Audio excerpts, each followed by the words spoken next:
Well, I've seen diarouga play many civs. I don't think I've actually seen diarouga play the Portuguese so far in this tournament, or just ever in general. But he's up against Mitoe, currently ranked Major General, and Mitoe is one of those players we've always known he's been playing very strong German play, and if I even remember correct, actually defeated Kaiserklein in the German mirror back in the New World Challengers, no, New World Championship back in last summer. So Mito's Germans very scary, a force to be reckoned with, and I think Mito maybe slight edge in the matchup, but the map helps diarouga.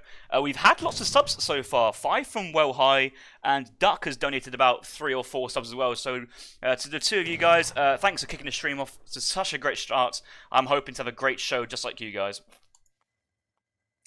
Oh yeah, yeah. Thanks a lot.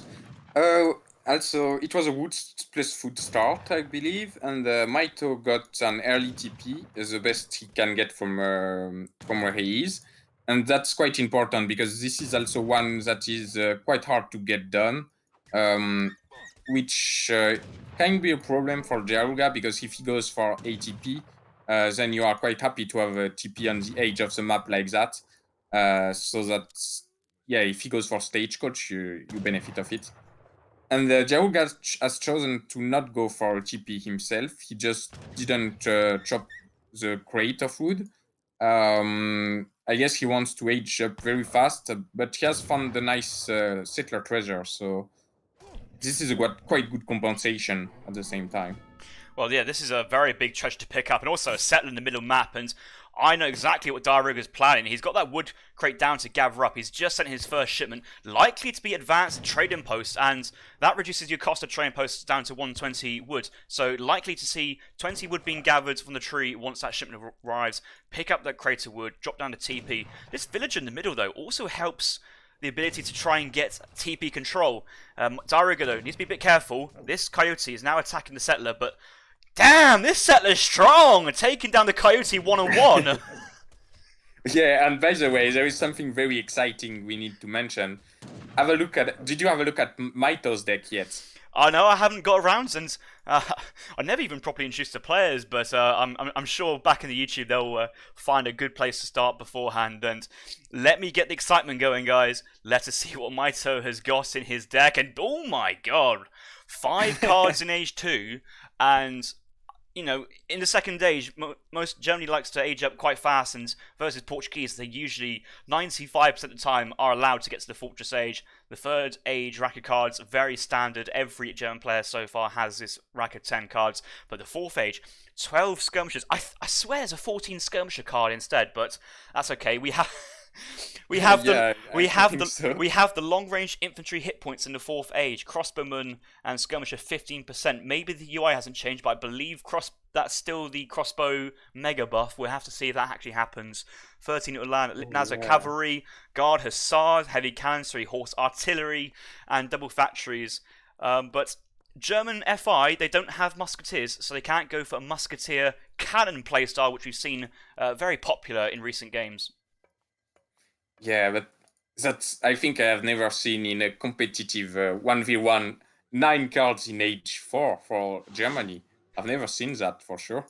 And that's quite good because if he reaches age 4, then that will be insane, obviously. But at the same time, it's very obvious that he will go for fast industrial right now. Unless if maybe it's a bait and he wants to play age 3. We'll see. But at least diarouga will know that that's a big option for him now. I've casted many games on high planes, and I always make this comment of if you're playing versus a civ who's gone for advanced trading posts like the Spanish, Portuguese, Ottoman, etc., and if they sent ATP first card, make sure you get on that trading line and drop down a second TP. You cannot allow or afford to give your opponent a 4-1 trading post advantage, and that's what Mito's done. He's gone for a second trading post, at the expense of the market. Okay, the market's down now, but he's really slow in to get his market text, but he's prioritised that strategical advantage of getting the train post down and just keeping diarouga TP count 3-2. We do see 95 wood here being picked up Mitoe, and if he hasn't got the wood for steel traps already, he certainly does now. Yeah, and they both go for Barak, more aggressive for diarouga, with this also forward TC. but also for Mitoe, Barak in base. So he's not going for naked fast industrial, but definitely he will go H3 quite soon because he doesn't have many cards to send in H2. So I guess he doesn't want to get stuck here and have nothing to ship. Well, he still has settler wagons chopping woods, and at this point, if you have an extra villagers chopping woods past the point of getting your market techs, it usually indicates bow or pike play, and we do see one crossbowman in queue for Mitoe. I'm expecting maybe 5 pike, 5 crossbows just to try and push back diarouga if he had any intentions of going for Cheyenne raiding with the trading post here, or it's Comanche settlement actually, or going for maybe pike play of himself, because he needs to defend his own. Remember, he's not trying to take down diarouga's TPs. He needs to defend his own, and now diarouga going for the Lakota, no, the Cheyenne settlements at the top side as well. He's got 5 TPs down, and native treaty straight in away. 3 Cheyenne riders and 3 Comanche horse archers. Well, that's quite good here. If he catches the crossbowman, that's big. Yeah, that's quite a good card. The thing is, we never saw this card before because there wasn't this XP trick from the Nat TP, and that's the main reason why diarouga is taking the TPs. In fact, so right now it's just a 6 cavalry unit shipment in H2 because he wants the TP anyway. So yeah, that's really good. Okay, this fight should go really well for diarouga, but yeah, he needs to micro the pikeman, which is not that easy. He's doing a great job so far. Yeah, Mitoe's just running for it. He's scouted the musketeers sieging the train post, thinking, I've got crossbows, I can move in and poke from the side and take those musketeers down, but he was not expecting the native cow switch here from the Portuguese player. He's having to run back to base, maybe having to call Minutemen. He does have the coin available for minutes and just called him now. Mitoe, in the meantime, he's not worrying about this push in his base. He's just going for a treasure. Wow, even 8 expos as well. Yeah, which pushes back the pressure at least. But I don't know how happy he will be with that because yeah, maybe diarouga can train more cav from his TP and just still be able to take down the TP from Mitoe. But okay, right now if Mitoe takes a fight, he will probably kill everything. So diarouga should be more careful with his army. Very true. Mitoe, though, needs to be careful. He's only really got 700 coin and 3 dops in his deck remaining. Remember, guys, Mitoe's gone for a very industrial-heavy deck. He's only got 5 cards in the second age. He's already used 3 of them. And if this goes into prolonged age 2, then Mitoe will just have nothing left to send. And if diarouga's actually scouted this, this might be a reason why he's just continuously gone for musketeer production. Just try and make this last as long as possible. These Minutemen, 1 HP now, should be picked off pretty easily. We do have the Explorer to try and tank damage. Musketeers pop in, crossbows being made, Minutemen being trained from the town centre as well. Mitoe has to go back, and Mitoe he's drifted from his game plan, I feel. Well, I don't know. He's gonna age now, I think, because he's shipped the gold and he's macroing for the age up, and it's fine for him, I believe, because he has protected his trading post so far. So the thing is, diarouga couldn't stagecoach yet, and as a result, he's still behind in eco. He will catch up, but it has given the window Mitoe needed to age up safely. And yeah, now they will have about the same. Expect diarouga will be in H2 and Mitoe is clicking up right now. So I like Mitoe's situation actually here. And he's got enough military units in the second age just to defend any push. When Mitoe gets to the next stage, diarouga see, wow, my opponent's invested 2,200 resources into gaining a technology advantage. I better push my advantage now. And we see the Portuguese player has the military population advantage, also has a few natives out in the field. Not many surviving, but just enough to help out. And with only crossbow pike, only a couple pikes out for Mitoe at the moment, and with this reinforcing batch of Hussar, these 5 pikes need to be microed very well, and they're currently sat at the back line of the army, being protected from the musketeer fire. Oh yeah, and Mitoe is losing a few settlers here. Thing is, diarouga is being quite smart with pushing now, because he pushed before he knew for sure that Mitoe was aging, but I think he knew about the deck, and so he guessed Mitoe had to be aging because he had no card anymore to ship. And yeah, currently diarouga is taking a really good trade. He's taking a great trade versus the military, but he's also picking off multiple villagers. It's been really, really good to see. Mitoe's lost 3 vills and 1 settler wagon, so about 5 villager population already going down. And Mitoe has to pop units right underneath this army. We're probably going to be 3 war wagons first card here. Skirmishers getting hounded out by this 1 hussar and a couple of units nearby. Okay, 8 skirms first card, but the infantry army from diarouga's on top, and so this will get cleaned up, but he's going to take as many units as he can to the afterlife with these crossbows. Yeah, and I believe diarouga has done the damages he wanted, and he's quite happy with that right now. Because he's gonna age up himself quite soon.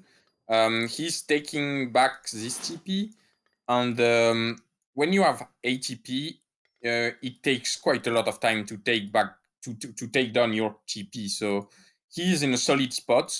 Also, yeah, probably Mitoe will be able to take down this forward base from diarouga right now. Well, this barracks was never repaired. It's currently on Yeah. 1300 HP, and this is going to be easy pickings for Mitoe. And I'm looking around for another production facility. I see a stable back at home for diarouga. If diarouga goes to the next stage, maybe going for dragoon production. But in the face of all these skirmishers, it's quite awkward for diarouga losing this barracks. Yeah, he's aging right now, and I think he will have to sack his TC. But he has a 12 villagers advantage right now, plus a lot of TP. So yeah, I'm surprised they have shipped the same number of shipment actually. Maybe diarouga has one on the way while aging, and yeah, Ooh, colonial militia coming in just then. Oh, okay, that's why. But that's a bit late. Yeah, because this TC will go down anyway, and I don't know if that's really useful to ship that now. Well, let's put it this way. He's currently 50 military population for Mitoe versus 0. Chances are he's going to be pushed into this base afterwards, and 2 town centres with CM. It should be enough to hold off against this army just for a brief period to give diarouga a bit of respite against this German army coming in. Ulan's moving straight away. This town centre it's building, but it's building slowly, and actually it's going to get a bit of siege damage before it's actually completed. And diarouga may have actually wanted to put this town centre next to his stable and behind his original town centre placement. It might go down actually. He probably is shipping CM. Okay, he resigns. That was a bit curious game, because I thought for a moment diarouga was in a good spot, and like 1 minute later he was just resigning. So it was curious. Well, yeah, at the end it was briefly 50 military population versus 0, and I agreed with the diarouga pushing in, and maybe in hindsight now you're thinking, okay, a shipment's on the way, and the shipment will be how many other units that shipment card is, plus the 3 Ulans as well, and that 8 skirmisher shipment gave Mitoe 11 units extra on that field at the moment, a couple villagers to tank. We did see about 4 skirms pop from the barracks, as well as Mitoe's colonial mass still was standing relatively strong. About maybe 8-10 crossbows still alive, so enough units to then really clean up diarouga's army in a quite convincing manner. If we go into the timeline and go into military unit population, you can see once that reinforcing batch of units coming out from Mitoe, diarouga's army population. Where's my dialogue box? It's gone. There it is. It's come back. Well, went from about 30 population down to 0, and had 0 military units on the field for a good 2 minutes behind afterwards, and did get 5 hussars, but 5 colonial hussars, not what you need versus a German AoE3 push in, and that town centre, as you said, almost getting sieged down, and then it's just Ulans on villagers, nothing to redo with the skirm mass, only 1 stable, I don't see a barracks. It was very tough. Yeah, maybe diarouga should have gone back before the skirmisher shipment arrived, and then he would have been in a pretty good spot probably. Or yeah, probably that. Or not age up, but yeah, I don't know. I think he should just have gone back, and then he would have been in a fine spot. But well played from Mitoe. Also a bit of a mind game with his deck, and actually not playing H4. That was well played also. Yeah, no, which is that's a very good point because most players, well, all players at the highest level, will be checking opponent's deck, and obvious decks convey obvious strategies. And Mitoe had the strategy going to the fast industrial. Like, that's always your primary objective. If Mitoe could get the fast industrial off, that is his plan executed and going to put him in a strong position. But he knew he had that flexibility of the 8 crossbows, the 700 woods, and play to try and defend that train post as long as possible, and then just get enough military to get some decent trades versus diarouga and then age up safely. And at that point, you're thinking, oh, actually, if Mitoe was going fast industrial, then diarouga would have had the time to get the full map control, which he never quite had. yeah, and I wonder actually if probably it was intentional for Mito to just make diarouga believe he will play industrial and then just he had all the cards he needed to do what he did, and probably he knew it was not a problem that he will be able to age up at some point, and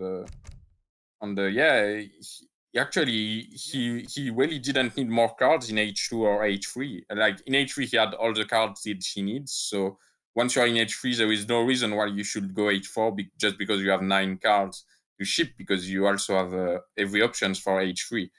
And for H2, he had not that many cards left, but it was all right. He planned to ship only this once, and so did he. And now they will play on Dhaka, and diarouga will be picking first. Okay, he picks Ottomans as expected. A safe pick on this map. We have to mention as well that they are not playing on the map Lumarco, which is the Ottoman favourite map of the tournament so far, with all those extra TPs and wood crates. We do have Duck himself just donating $10 to ESOC community with the ESOC MDS emojis. Let's go Mitoe team. And yeah, it looks like Duck is getting the MDS fan club roaring into action in between games. So he's commenting, if you're not a fan at 54.46, don't be a fan at 69.56. I think Duck is hoping that the MDS have a clean sweep through the New World Challenges and go to the playoffs versus the CMCs.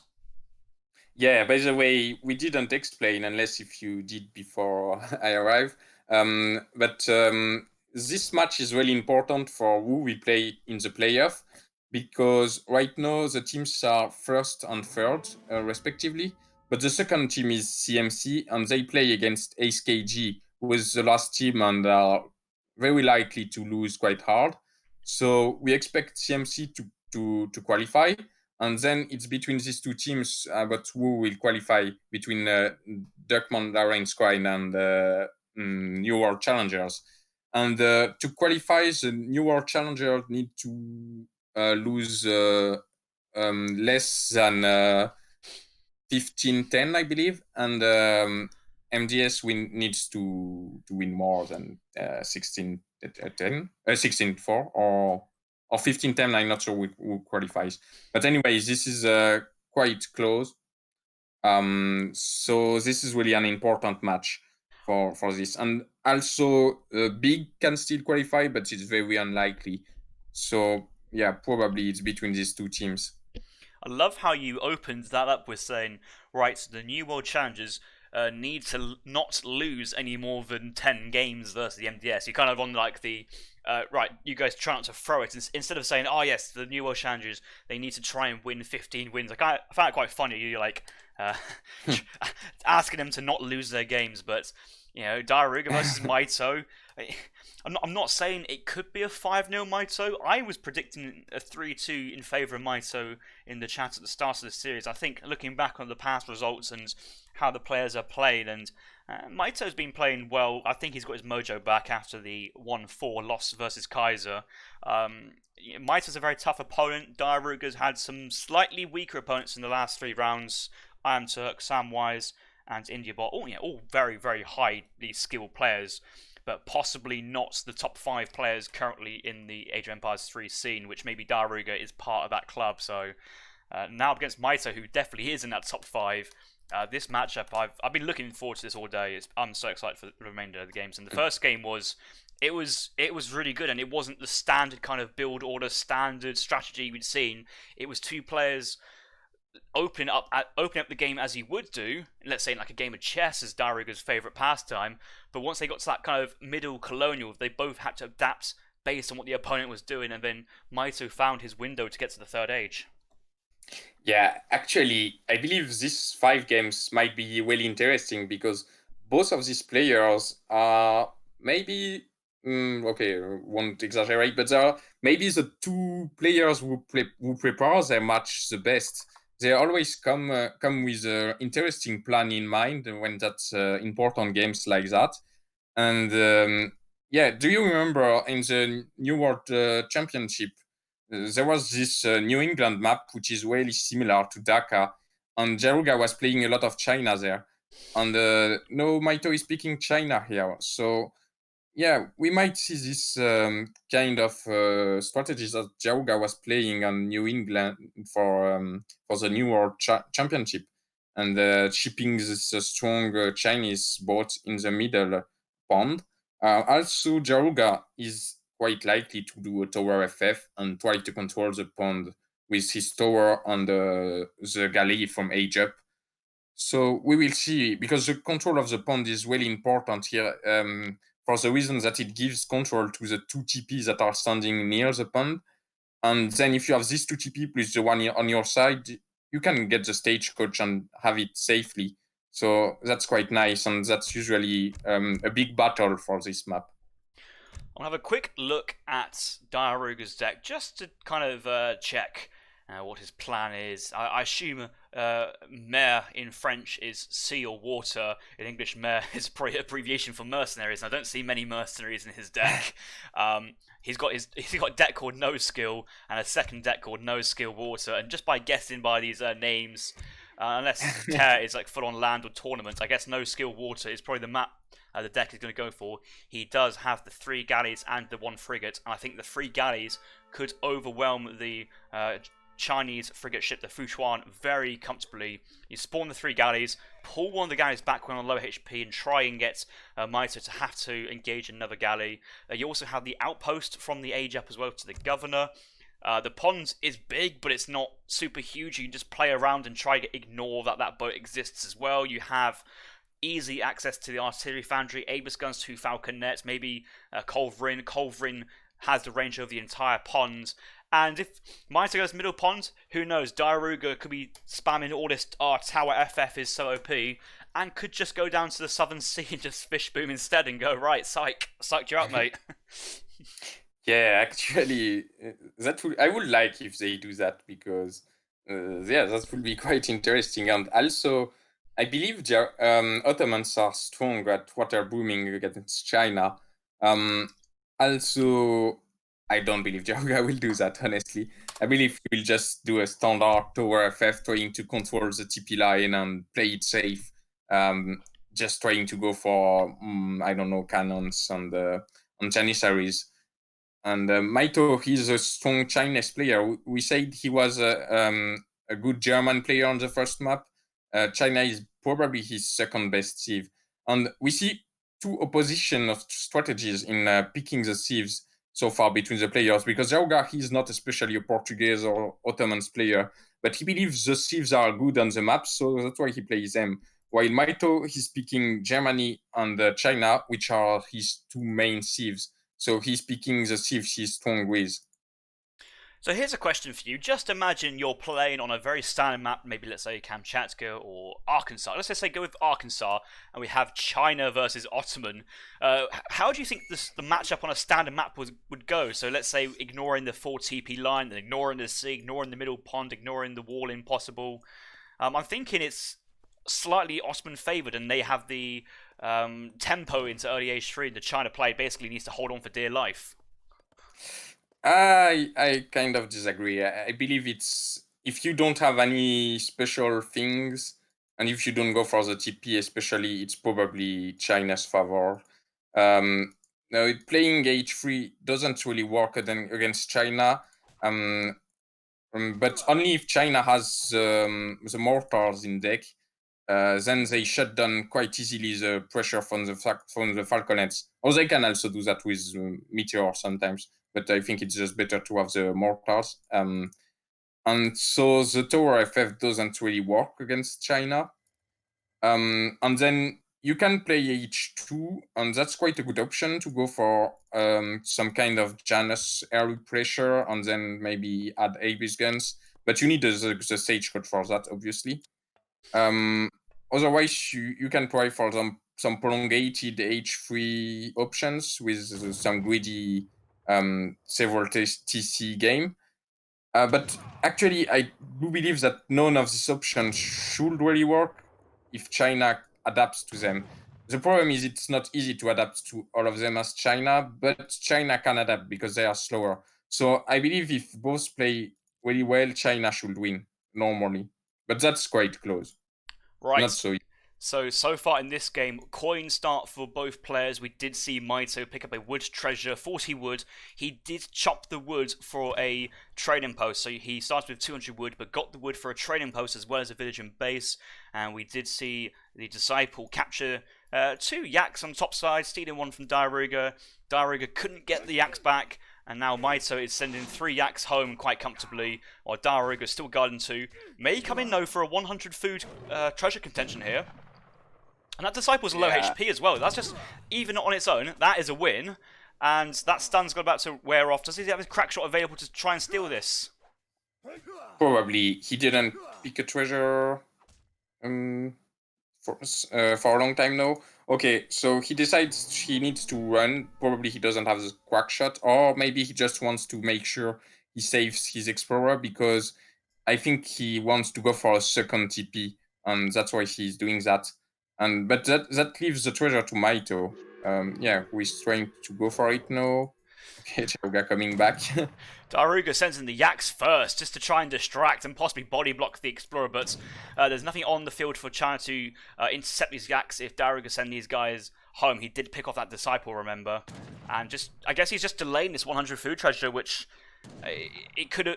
Well, Mitoe's still in the first stage. Like the fact is that extra chopping wood has slowed Mitoe down so much. He's now probably sending a couple of his yaks to their early deaths, actually, because he needs the food to age up, and killing 1 yak worth 120 food will eventually pick up this 100 food treasure. Might actually be a bit late for Mitoe to get the full effectiveness out of it, and diarouga, look at this, he's thrown down a training post with 400 HP, so he knows that's not going to get steal, and he's actually going to go in for the contention here, and he's going to get it as well.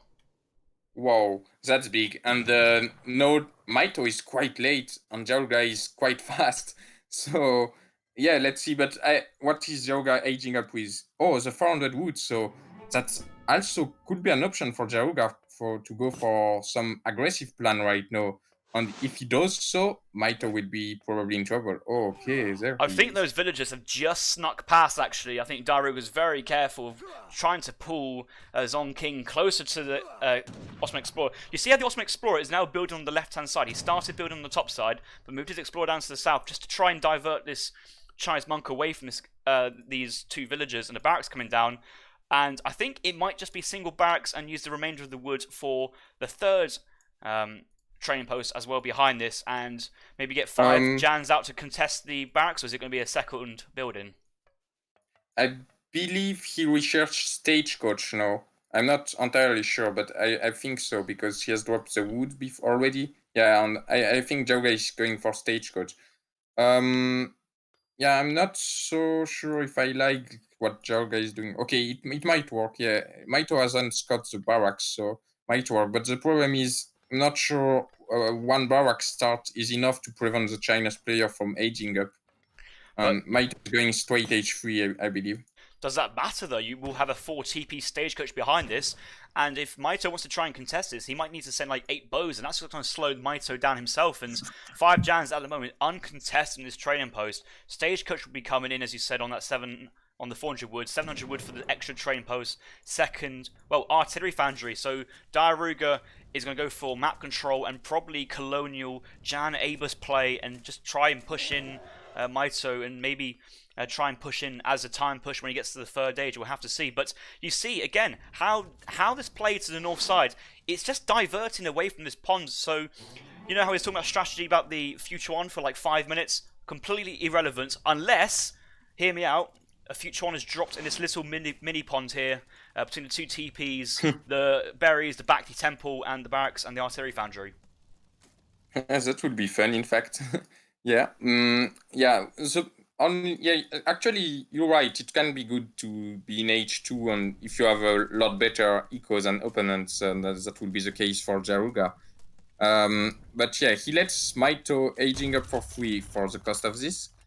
So we will see. But one thing that could be a problem also for Jaruga is that he won't be able to control the middle pond. Okay, you say it's maybe not relevant because he has the FB here, but still, you can kill the 2 TP from Mitoe, and then you control half the stagecoach already, which is quite important. But will he have time to send the future one though? When you have units in base, you can only send your land units or the ships at once. Like you can't send both, if you know what I mean. You can't send 2 cars at the same time. So you have to prioritize if he wants to defend his base or to kind of push out and get mid-map. And all these villagers off the wander. This age up time's gonna be so slow for Mitoe. I think Mitoe may have actually wanted to send possibly another military shipment here. He has sent 700 coin, 700 wood. I'm unsure if another shipment's on the way. 24 population though suggests that no military shipment is on the way from Mitoe. No, he has 1 shipment stacked, and he's saving it for the H3. The problem is the villagers are not building the wonder because they can't. The army is around, and as a result, he's aging up quite late. So that might be a big problem. But he will have skirms, and then if he just makes cav, it can be okay. Also, Jaruga has a stable now, and he's training us. So maybe he can get 5-us and pressure the skirmishers that Mitoe will get from aging up, and that will be really good. Mitoe's even got the British consulate ready for intervention shipments in the 3rd age, and that's maybe a safer play versus Jan Abus. But those Hussars should be able to do pretty well for us, as Archibus says. They're currently in queue, 4 being trained.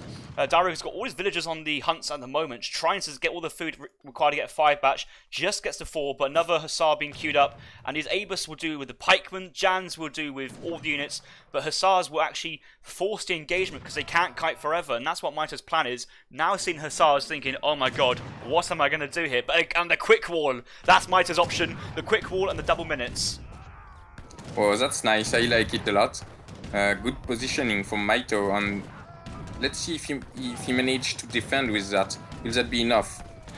Could be. He's killing a lot of Jans, and maybe... Oh, did he ship something already? Yeah, probably. So if he has 5 Kive on the way, or... No, whatever shipment actually, might be good to hold that. This has been so good. Like, he's basically protected his arquebusiers for so long. It may not be enough though, but intervention musks coming out of the Chinese village here. That is a great pop of these heavy infantry units. And how do these Hussars actually escape? They're really struggling, but they're going to push through the side. There were a few pikemen guarding that exit there, but they also got picked off by the Janissaries. And all in all, a respectable hold from Mitoe. Yeah, very good hold, and probably Mitoe is in a good spot now. If you check unit lost, it seems quite good for Mitoe. He didn't lose many units, just the sentries mainly. Well, and that was just a wall. Like, there was 5 Hussars just basically sat around thinking, shall I siege the wall, go around the village, take on the pikemen, go around the summer palace? Do I try and go for villagers? And each option felt really awkward. 5 meteors coming out as next card. So intervention, 5 meteors was shipment from Mitoe. But there's still Abus guns out in the field from the Ottoman player. And that should be enough to actually pick off a few of these redcoats. And once these redcoats go in, and then can push in with the Hussars Jans afterwards. Yeah, Mitoe might lose a villager here. Yeah. But it's not the biggest deal of the world. He also lost some musketeers, which is more important. Yeah, he's losing some more currently. That's quite big.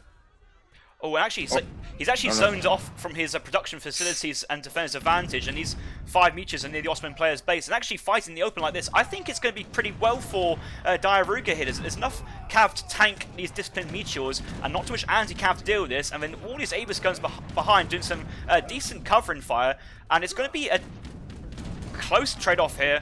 But those Hussars are falling very, very quickly. Wow, I wasn't expecting that to happen. Yeah, but Minutemen might save the day for diarouga, in fact. But yeah, it was a closer fight than what I expected. I thought diarouga would really crush this fight. And the reinforcing batch of Hussars surely should be picking off the Chinese monk here. The remaining arquebusier, the Chu canoe's gone down. Mitoe does have 1,000 coin in his deck. No shipment just yet. Maybe he sends in a shipment right now, but you know he hasn't got the TPs. He hasn't got that experience behind this to follow up with another shipment, and there's still 40 military populations and 4 iron flails coming out from Mitoe.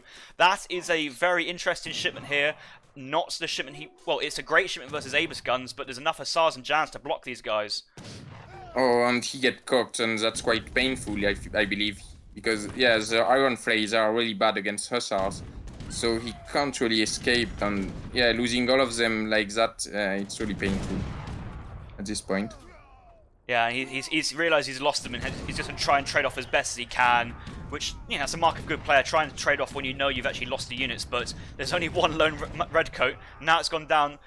Military population for Mitoe, a big fat 0 next to his name, with diarouga still sending more reinforcements into the middle of the Chinese player's base, and options are limited.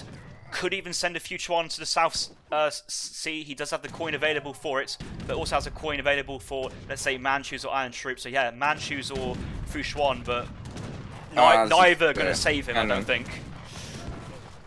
This cannon was quite sad also. He did his best though. It popped out and did get a volley off and pick off 2 Aegis guns, so that's better than what some players, Flying Crows, have managed to achieve. But diarouga backing off now, just giving a little bit of a time to regroup before pushing in again. He won't give Mitoe too much time to breathe at this point, but artillery attack does come in, and he does. Where's his Aegis guns? He lost all the Aegis guns. He has one Aegis gun. Oh, they've just been focused down by the town centre fire, which is very good micro play here from Mitoe. Yeah, the TC is very good at killing the Aegis guns, but still there is probably enough units from diarouga to beat anything. Also, probably the Manchus are on the way, as you said. Or there is a big lag spike now. Yes, but I'm here. We're all here.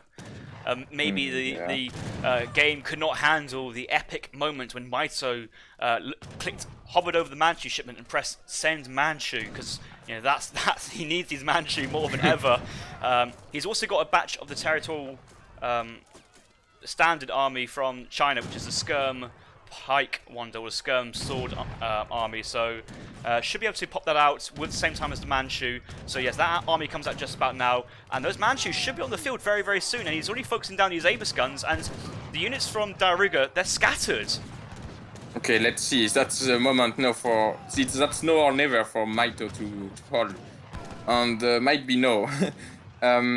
Also, yeah, at least diarouga has quite some stuff on the back of it.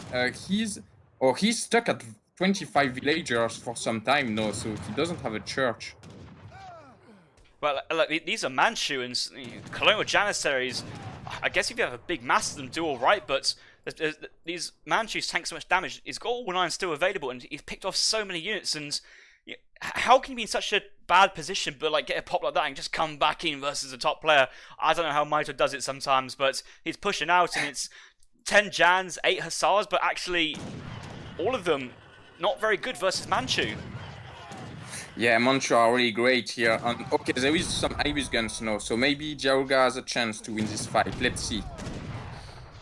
So if you're diarouga, do you focus down the Manchu, or just focus down all the supporting units and just go, right, let's just try my best? He's going into hand combat with Genesis to try and snare. The Manchus are right in, but giving time and space for the Aegis guns to fire into the Manchus themselves. Yeah, interesting question. I guess you kill the arquebusiers first because they do more damages, but no, you lose the fight in any case, I guess. Wow, these Manchu just single-handedly taking down the army with just bows and arrows. Like, what is this? China doesn't need any army. He just needs 1,000 coin and just type GG. Exactly. Yeah.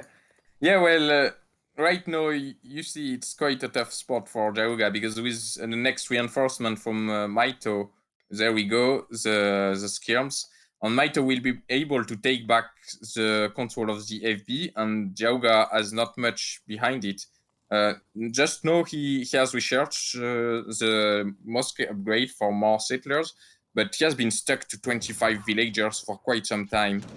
And that's a big problem because if you look at the eco, no, Mitoe didn't lose that many vills. He did a great job at doing. Okay, he lost 5 still, but that's okay considering he was under pressure all the time, and I guess he didn't idle his TC. So Mitoe did a good job overall at defending, and now it is time to hit back and just I don't think diarouga can do anything if he loses his forward base. So he will have to try to do something to save it. No. Well, you have stagecoach, so you have a wood income. You can just try, I guess, try and back off. But I guess the more time you give to China, that massive units just grows at the moment, and Abus guns enough to try and prod down at range. Picking up 2 arquebusiers there. There were redcoats out in the field for the Chinese player as well, and they're moving away from the Janissaries down to the south. And this 3-unit composition from Mitoe, very strong, and the Flying Crow has been respawned back again, so an artillery piece out for China, and in this low amount of units will actually be very, very hard to kill. Yeah, it will be especially a pain to kill this Flying Crow, I believe. I don't know, you do that with H3. Cav army coming in on top of the Abus guns. One Abus gun being picked off by arquebusiers. Manchu get the second, but the Meteor Hammers have just forced these Abus guns to run. Jans need to turn around to fight, but always Jans will get then wrecked by the arquebusiers. Manchu, Flying Crow actually moving behind this, and it's looking bleak for diarouga. I'm not too sure he comes back from this because he hasn't really traded off he hasn't picked off many Chinese units, and it's just you now making units on top of his Chinese army. It's just super tough, and the GG comes out, and what was that? I had no idea what I just witnessed. Like, that looked, by all accounts, Mitoe looked buried 6 foot under, out of the game, but managed to gather the coin, send Manchu, and just claw his way back. I would call that a very solid defense from Mitoe. Especially I liked his building placement in his base, which with this wall holding the first push. I mean, he didn't really hold it, but he traded quite nicely, and that was really important, I believe. I think not so many players would have been able to defend as Mitoe did here, and that was great from him. Really well played is just what I can say. Yeah, no, and when diarouga had that reinforcing cav batch into the center and picking up the final units from Mitoe, that there was a point where Mitoe had, I remember saying he had 0 military next to his name, but managed to come in. I think the moment really for Mitoe was when he started to focus his town center on the Abus guns. He knew if he could whittle down that Abus count to a very small number, those Manchus can come out from the town center relatively uncontested, outrange same range as the Janissaries, but you're not having Abus guns from a greater distance doing multipliers versus your units there, and could just take on Janissaries. The Hussars are running from their lives because Colonial Hussars versus Manchu, not even close. The Hussars had to get out of there, and maybe you could say diarouga overmade the Hussar at that point, but I don't think you even just anticipated. Maybe Mitoe diarouga's thinking, how on earth do you even get the 1,000 coiners in your base on top of your vills for the last 5 minutes?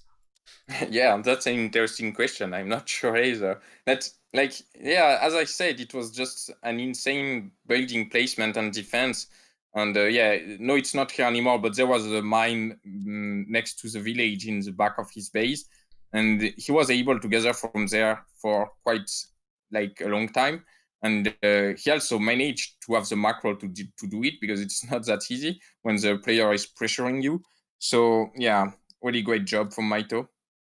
Yeah, villager count, we can look from diarouga. Diarouga was housed, it looks like, so there was one point where one villager did not spawn there, possibly 2 actually, while he was pushing with that massive military advantage. But as you said, stuck at 25 vills for 3 minutes. Yeah, 3 minutes or 2.5, and that is another 2 to 3 villagers worth of production there.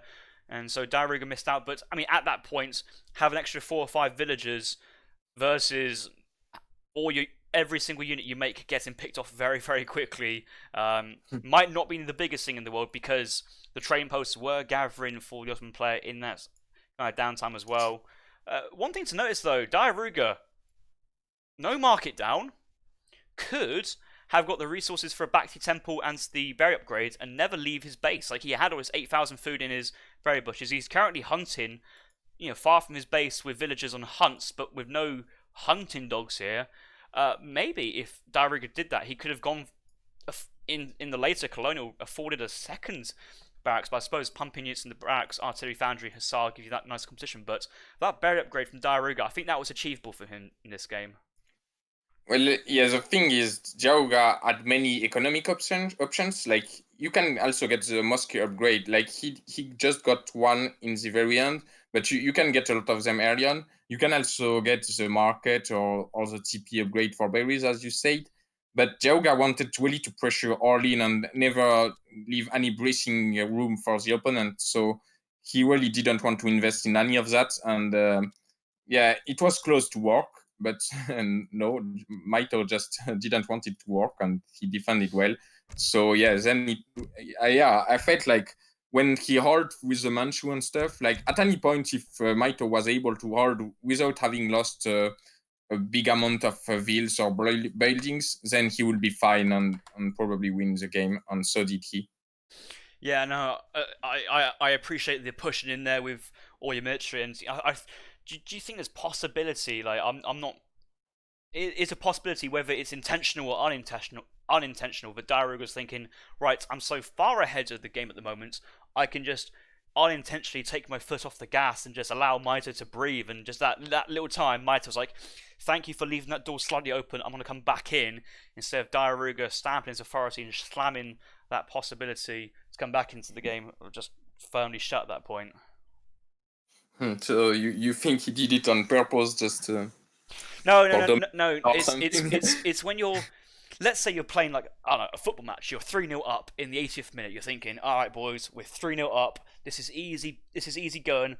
We can just sit back here, save our legs. We don't have to overexert ourselves now because we're so far up. But then your opponent gets one goal, and then they have the momentum on their side, and then they get a second one, and then now the team who were leading 3 goals are thinking, oh, hang on a minute, we're about to concede a third. They've got the momentum, and it felt like if diarouga could just pushed in if he just, well, I mean, I assume he was at flat out 100% throughout that game, and it's just Mitoe just sends in the right cards at the right time to get back into it. And I think if Mitoe lost that earlier batch units like the arquebusiers, the Chukanu pikemen from the Summer Palace just earlier and not quick ward, I think diarouga would have had such a military advantage. He would have eventually won at that point, but maybe afterwards just wasn't at 100%.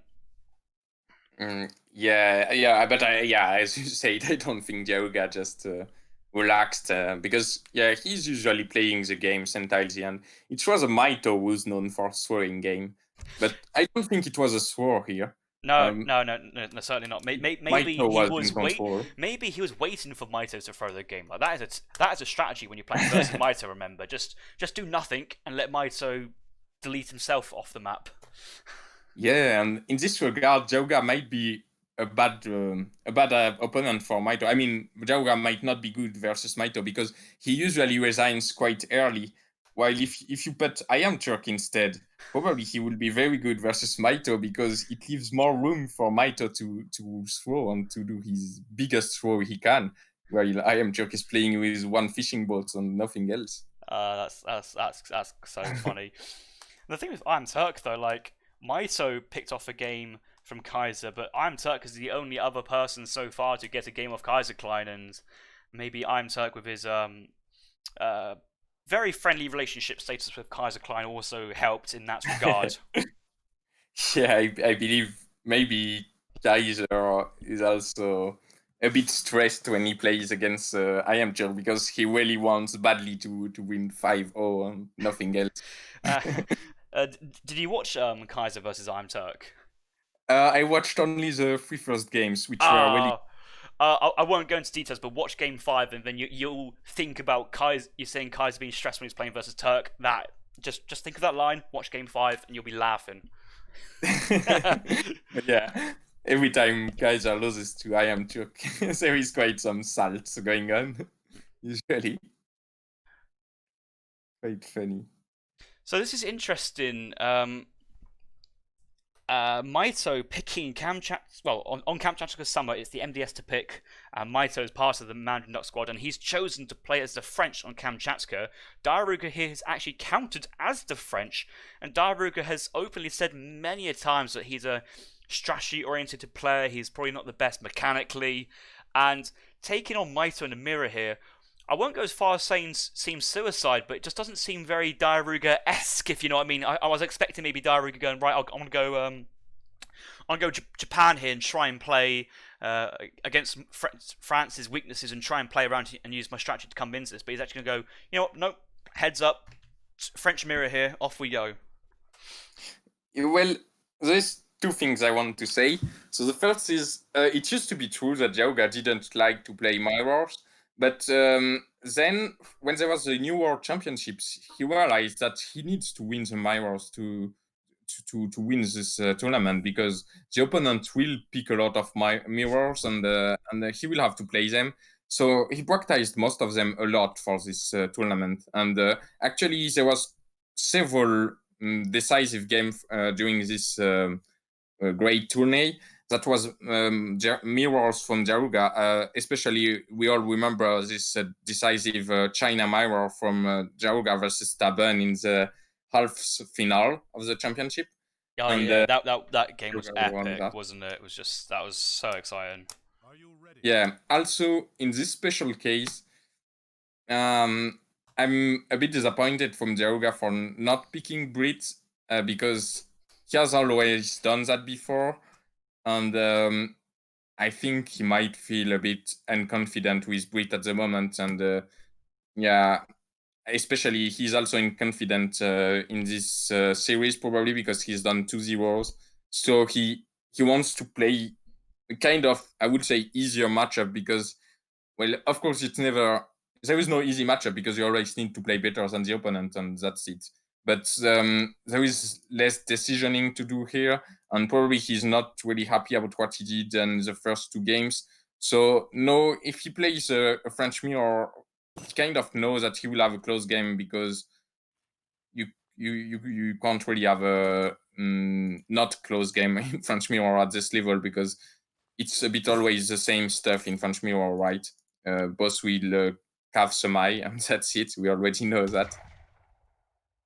I was just checking the hunts, and I think the hunts are balanced. There's 4 of these caribou hunts nearby the town centre, 2 in each of these quadrants. It just looked a little bit that Mitoe may have been missing one at this point, but actually there's enough resources here to play on, so we'll carry on from this. And yes, yeah. You're saying that diarouga is going for the mirror. I think so far in the EPL, we've had diarouga play versus I am Turk in a French mirror, and I think diarouga edged I am Turk in that French mirror. I am Turk went for a very fast naked FF. diarouga going for the more standard Cav semi the last time we played this matchup. And so I'm sure he's going to go with what he feels comfortable and probably open with a stable here. But just like in game 1, I'm sure he's ready to adapt to any situation Mitoe throws at him. Yeah, surely. And yeah, gold start, so both are doing the same classic market hunting dog, and I don't think we will see anything really special. So what's interesting now is this monkey battles in the middle. What's that? No, Freitag, don't go down, no! This is cruelty! Oh! Both of them. The thing is, the way the monkeys were fighting and where the explorers are stood, it literally was these 2 French explorers shooting the monkeys in the back of the back of their head. It was I got a tear in my eye just watching that. Yeah. Unfortunately, it was Freitag against Freitag and not Freitag against Jubber. Otherwise, we would have known which of them is the best. But since it was both Freitag, they obviously both died at the same time. I think Freitag and Duba have the same stats. They just different names depends on which map, as in which is whether it's the macaque or the monkey. So, but that's a very small minor detail. diarouga could go for this 75 food treasure. He's waiting to see if Mitoe's explorer is nearby, but has been scouted out by this native scout from diarouga. So diarouga himself knows that he's got the green lights to take this treasure in his own time, try and minimize the amount of damage taken from these two snow leopards, but both now in hand combat with explorer. I'm hoping that crack shot is coming in very, very soon, because he's losing a lot of HP here and actually going to get the reset on the snow leopard and wait for that crack shot to recharge. He did take a wood treasure here with that crack shot beforehand. Yeah, and Mitoe doesn't care, because meanwhile he just took a better food treasure actually. Oh, it's close. It's close. 5 food difference, but I think the matter was Mitoe was on that side of the map, and once he scouted it, he himself realised I can take this freely because I'm on the other side of the map. So both players kind of gentleman's agreement. Explorers on each other side of the map, no fighting each other, and now diarouga again, 2 Tibetan macaques, easy to take down. Just an extra 50 XP, and this is actually, I think this is a really nice treasure. 50 XP plus 2 easy kills. That's about 64 XP in total, and 64 XP is, you know, slightly better than maybe like a 30 food treasure or a 20 coin on the floors. You can't complain, but it's a free pickup. Yeah, actually I just realized now that this treasure has been buffed. Probably it has been since last EP, but yeah, I didn't know that, because I think it used to be 40 or something like that. It might have been like 30 XP with 1 macaque. I think the second macaque's kind of was added just to kind of help out, but certainly a more substantial experience boost. diarouga going for the TP in the central portion of the map. That was the closest point for his explorer. Mitoe going for the trading post at home. So luckily for Mitoe, he wasn't also thinking of going into the middle map, where he'd be a bit disappointed to see that's already under construction. Mitoe herding in his 2 caribou hunts to the south. Both players working on their market techs. Place mines being researched here from Mitoe. diarouga has already got his market techs here, but really close. There's nothing to separate the 2 players at the moment. And in terms of actual number of goats, Mitoe has won that engagement quite comfortably. 6 goats to 3. diarouga may have et 1, or maybe 1 remaining out on the map, or could have been deleted. So I think diarouga has et one of those goats, but don't quote me on that one. Yeah, so slight advantage for Mitoe. Also, okay, diarouga is choosing to get the second TP right now.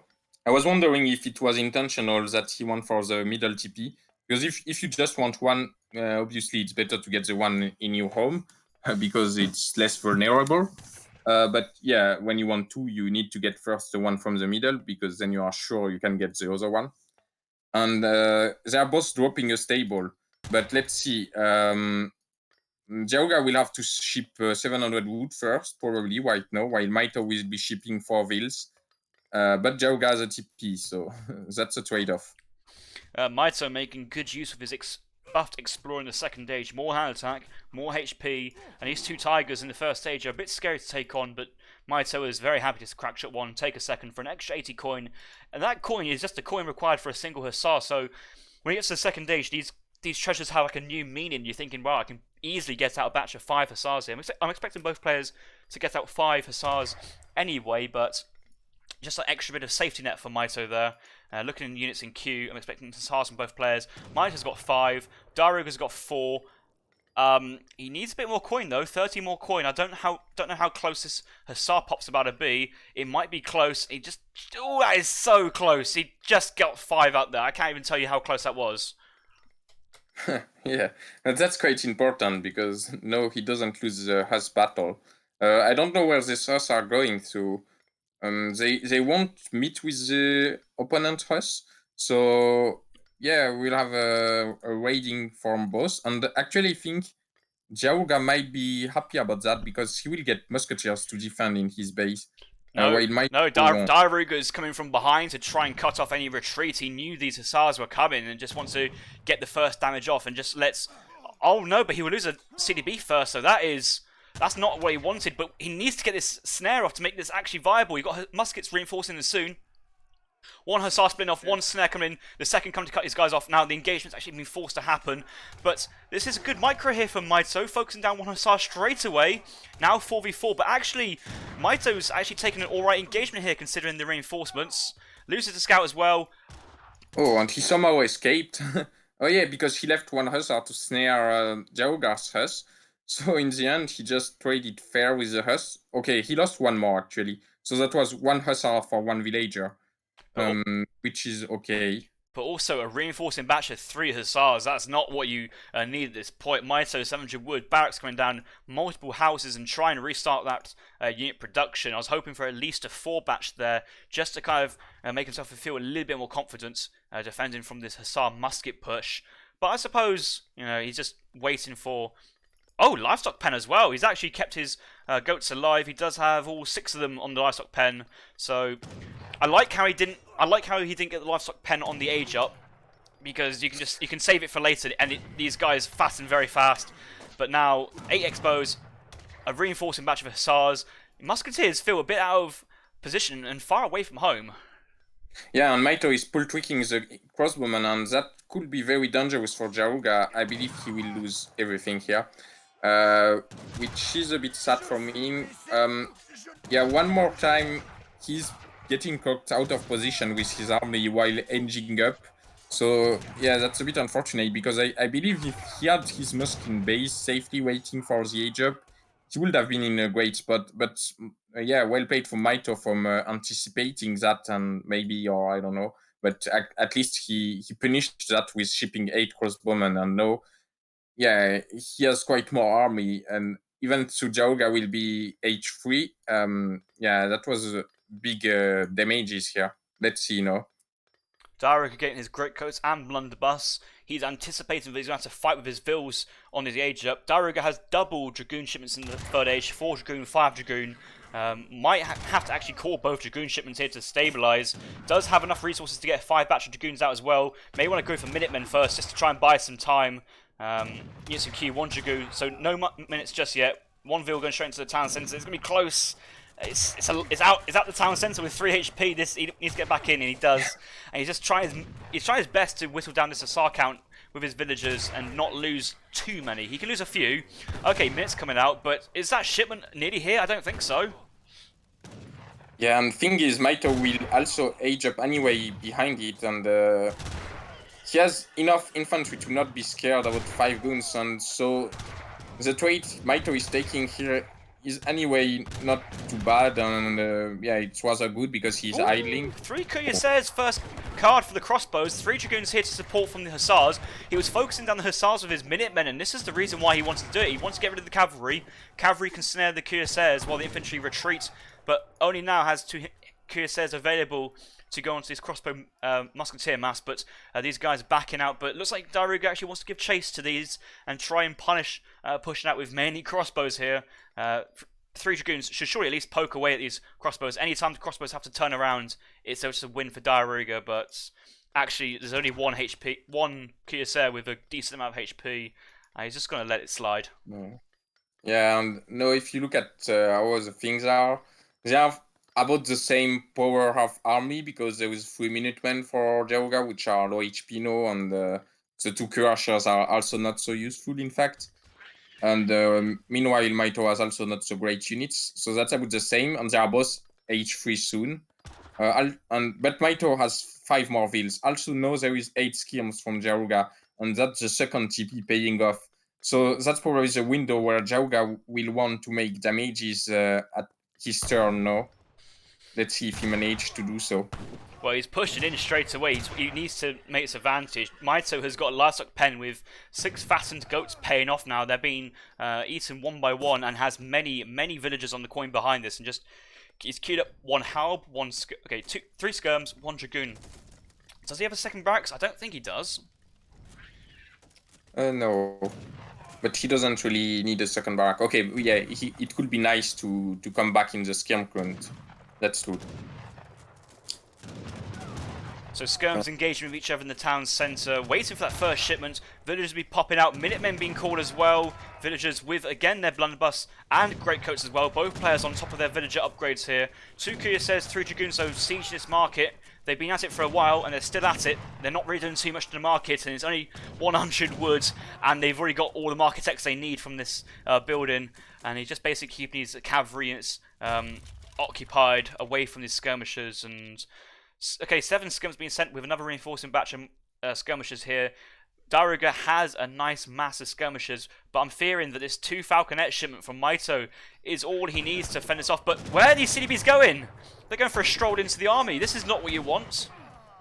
Yeah, he just deleted 2 of them, and now with also the idle time from TC while he was aging up, so well, that's not really idle time, but you know what I mean. They now have the same eco, in fact, and the game is again close, I guess. Yeah, I actually, once diarouga started pushing out his units and I realised Mitoe had not even started aging up, I was like, oh, actually, diarouga's got an opportunity here. But now both players are in the next age, and Mitoe's got a few Dragoons out, got a Falconets. It feels a Cuirassier switch here is not really going to work. It feels you have to wait for your Falconets, but it'll take time for them to cross the map. It feels like this kind of momentum has dried up for diarouga, and they're both in this equal place, but it's not like diarouga has that kind of, oh, I'm up in the third age before you advantage at this point. It feels like they're both kind of have equaled each other out, and we're kind of restarting the game in the third age. Yeah, exactly. Maybe still a slight advantage to Mitoe. Also, I don't know, diarouga has a shipment on the way, and I expect 2 Falks, obviously. So that will be the same amount of army. But Mitoe will be just a bit closer from his next shipment after that. Okay, there we go. So probably that's about equal. The 2 armies facing each other off across the Kamchatka River here. Quite a few choke points, not easy for cavalry units to flank, and it looks like both players want each other's armies just to go head first into each other. Dragoons though trying to go in for a cheeky pickup on the Falconets. Falconets from diarouga unpacking. Who's going to get that first volley? Oh, if a volley comes off from diarouga onto the skirmishers. Both Falconets have got a good volley, but actually one's on 3 HP here, and both the Falconets from Mitoe's down. One's still high HP from diarouga. Skirm count strong from Mitoe, but it's just skirmishers here from diarouga. Also get good trades. Okay, that Falconet goes down. Equal military population at this point, and it's too hard to call. It's even at the moment. Yes, they have exactly the same amount of army. Maybe slightly better units for diarouga now. Okay, he has picked some of the bad units, but Mitoe still has some H2 units in his army. So that's why probably he's going back, and diarouga has a very slight advantage, no? 5 Skirm, 3 Dragoons from diarouga. Same for Mitoe, Skirm Goon in mean trains. No Cuirassier switch just yet. I think both players are continuing their Skirmisher Dragoon play style. Mitoe still has that 3 Cuirassier card to send, but diarouga doesn't have that same liberty here. But Mitoe pushing out with his Dragoon advantage. I don't feel you want to lose the Dragoons to this Skirm mass from diarouga just yet, but that 8 Skirm shipment, very, very nice from Mitoe. Do either player have a second barracks yet? It feels very important now to have a second barracks, and the answer is no. Oh, so yeah, let's look at the army count now. So diarouga has still a Skirm advantage. He has a few more. And yeah, also a few more dragoons, so still slight advantage to diarouga, I guess. Also, his CDB are tanking a few shots now. Yes, they are. I don't know where these dragoons are going. They're going for a raiding base, but not very good versus villagers. But diarouga does have 1 Cuirassier in queue, not likely to get many more than 1 or 2. He's still queuing up a full batch of skirms here. Maybe he was just trying to see if Mitoe's Dragoon count was low enough to go to a Cure switch here, but popping another batch of 5 skirmishers here. Cuirassier, we'll get 2 out, it looks like, but not more than that. And military population dead even once again. I think both players have now lost their native scout. Mitoe lost his native scout in diarouga's base early on, but I don't see where diarouga's scout ended up there, and it would have been very nice to have a scout on the coin mines just to see when Mitoe had to push out. But you can guess, if you're playing French and you're on your 3rd coin mine, you can guess the same for your opponents, and that's what he's doing right now. He's going to go for a raid on the right side. But Dragoons first, giving away his position. He needs that Cuirassier first. Dragoons coming to support, and we're just moving from one cross into another, and that standoff continues. Yeah, and in fact, these CDB are really strong, so he didn't lose any. Just one is half HP, and diarouga lost 1 villager. Also, now diarouga knows where to push, and he's gonna bring some of his skirms to help pressuring. And there we go, he can come back, and maybe now he get 1 CDB, no. Still not.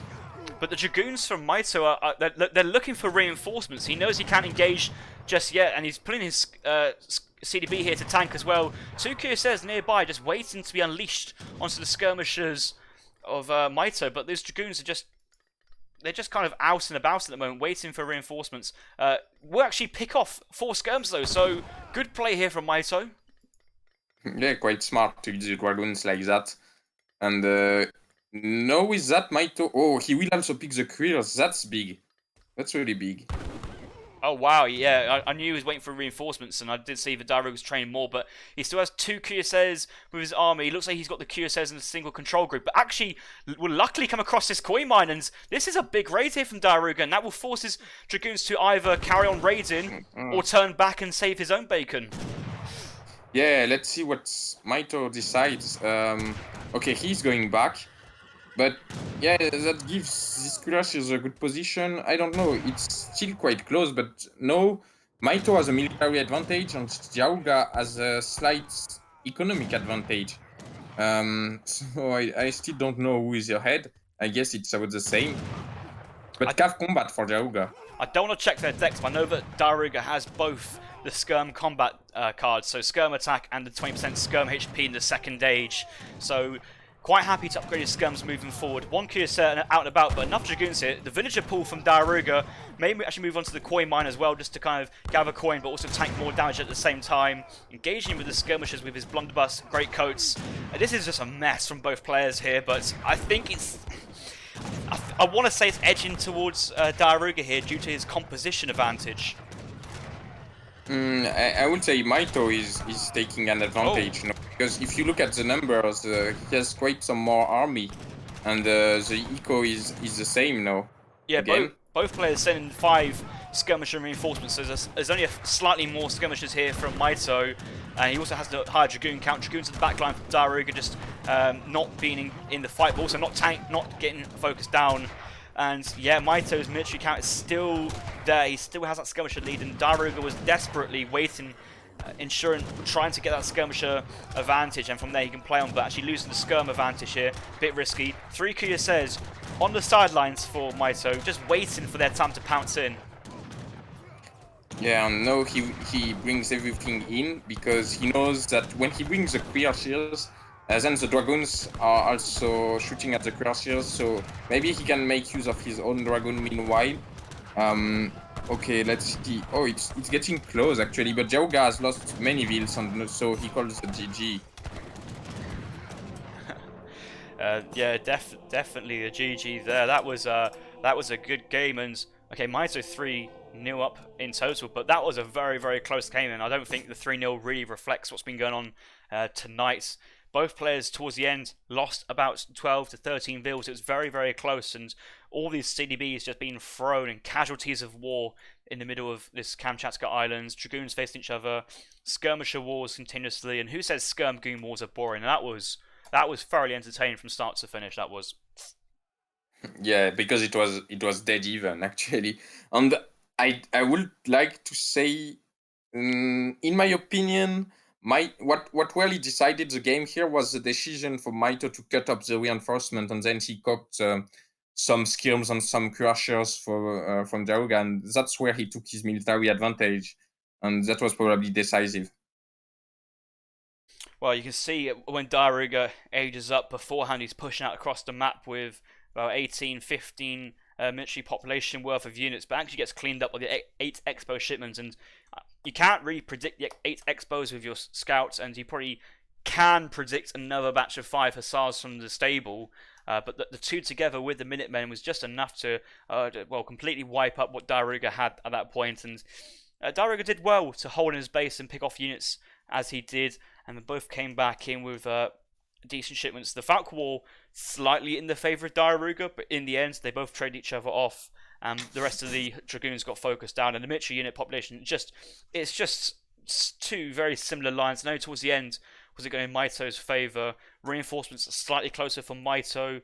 A few villagers were fighting before diarougas were, and I think the trades just went slightly better, but that's QSS towards the end coming in when all these skirmishers were clumped up. That was just enough to rip apart that remaining skirmisher mass from diarouga, and the skirms Mitoe were just there, still firing on the Dragoons, still firing on those skirmishers, and this 3 Cuirassier batch from diarouga was a little late to the party and just wouldn't have been in time to save his army.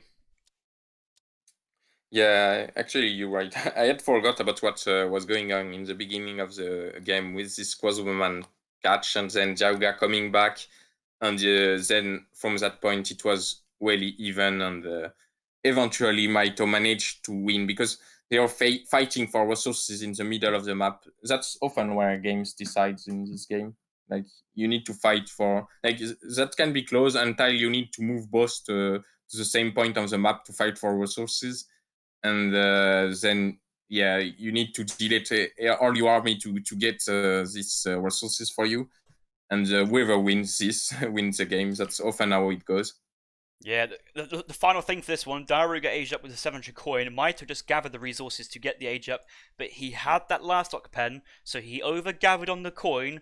But when he went to the third age, he realised, okay, I've spent so much time gathering coin here, I need more food. Luckily, he has his livestock pen, so he managed to catch up in the same resources as diarouga without having to send that 700 resource card. So essentially, he was maybe, you could argue he was up about 700 resources at the point, or the graphs are very, very similar. You can't really pick out numbers, but I felt that Mitoe's 6 fattened goats actually was just enough for him to stabilize, get a decent amount of units out, not be too slow without that 700 coin, and was able to have just stabilize. And then afterwards, it was just basically both players military unit control, picking off each other, and Mitoe's Dragoons picking off reinforcements. That was clutch. Yeah, that was game-changing move, because otherwise I felt like diarouga was slowly going better. Like, he was killing a bit more unit. He had a slight skirm advantage, and Mitoe probably didn't know really how he would come back, so he tried to go for this smart picking reinforcement move, and it worked well. And once again, smart move from Mitoe. Like, yeah, overall he had some small tactics every games. Like previous game, it was this wall on his building placement and everything. No, it's this decision making of catching reinforcement. And every game it's like that. Some very interesting decisions from Mitoe that give him the win. Why we would expect maybe Mitoe to outplay just mechanically, but it's also some small decision making where he's really good tonight. I was kind of just thinking, oh, hang on a minute, I've just found 10 things I wanted to discuss in that game, which I found was really good, great play, really interesting, dynamic. I come to Manchester going, I'm sorry guys, I'm sorry for the delay. They're still on the French mirror. Like, come on guys. I suppose it is the Civ reset. So are these guys going for a French mirror on a Civ reset on Manchuria? I will have to ask. Oh yeah, I don't know actually.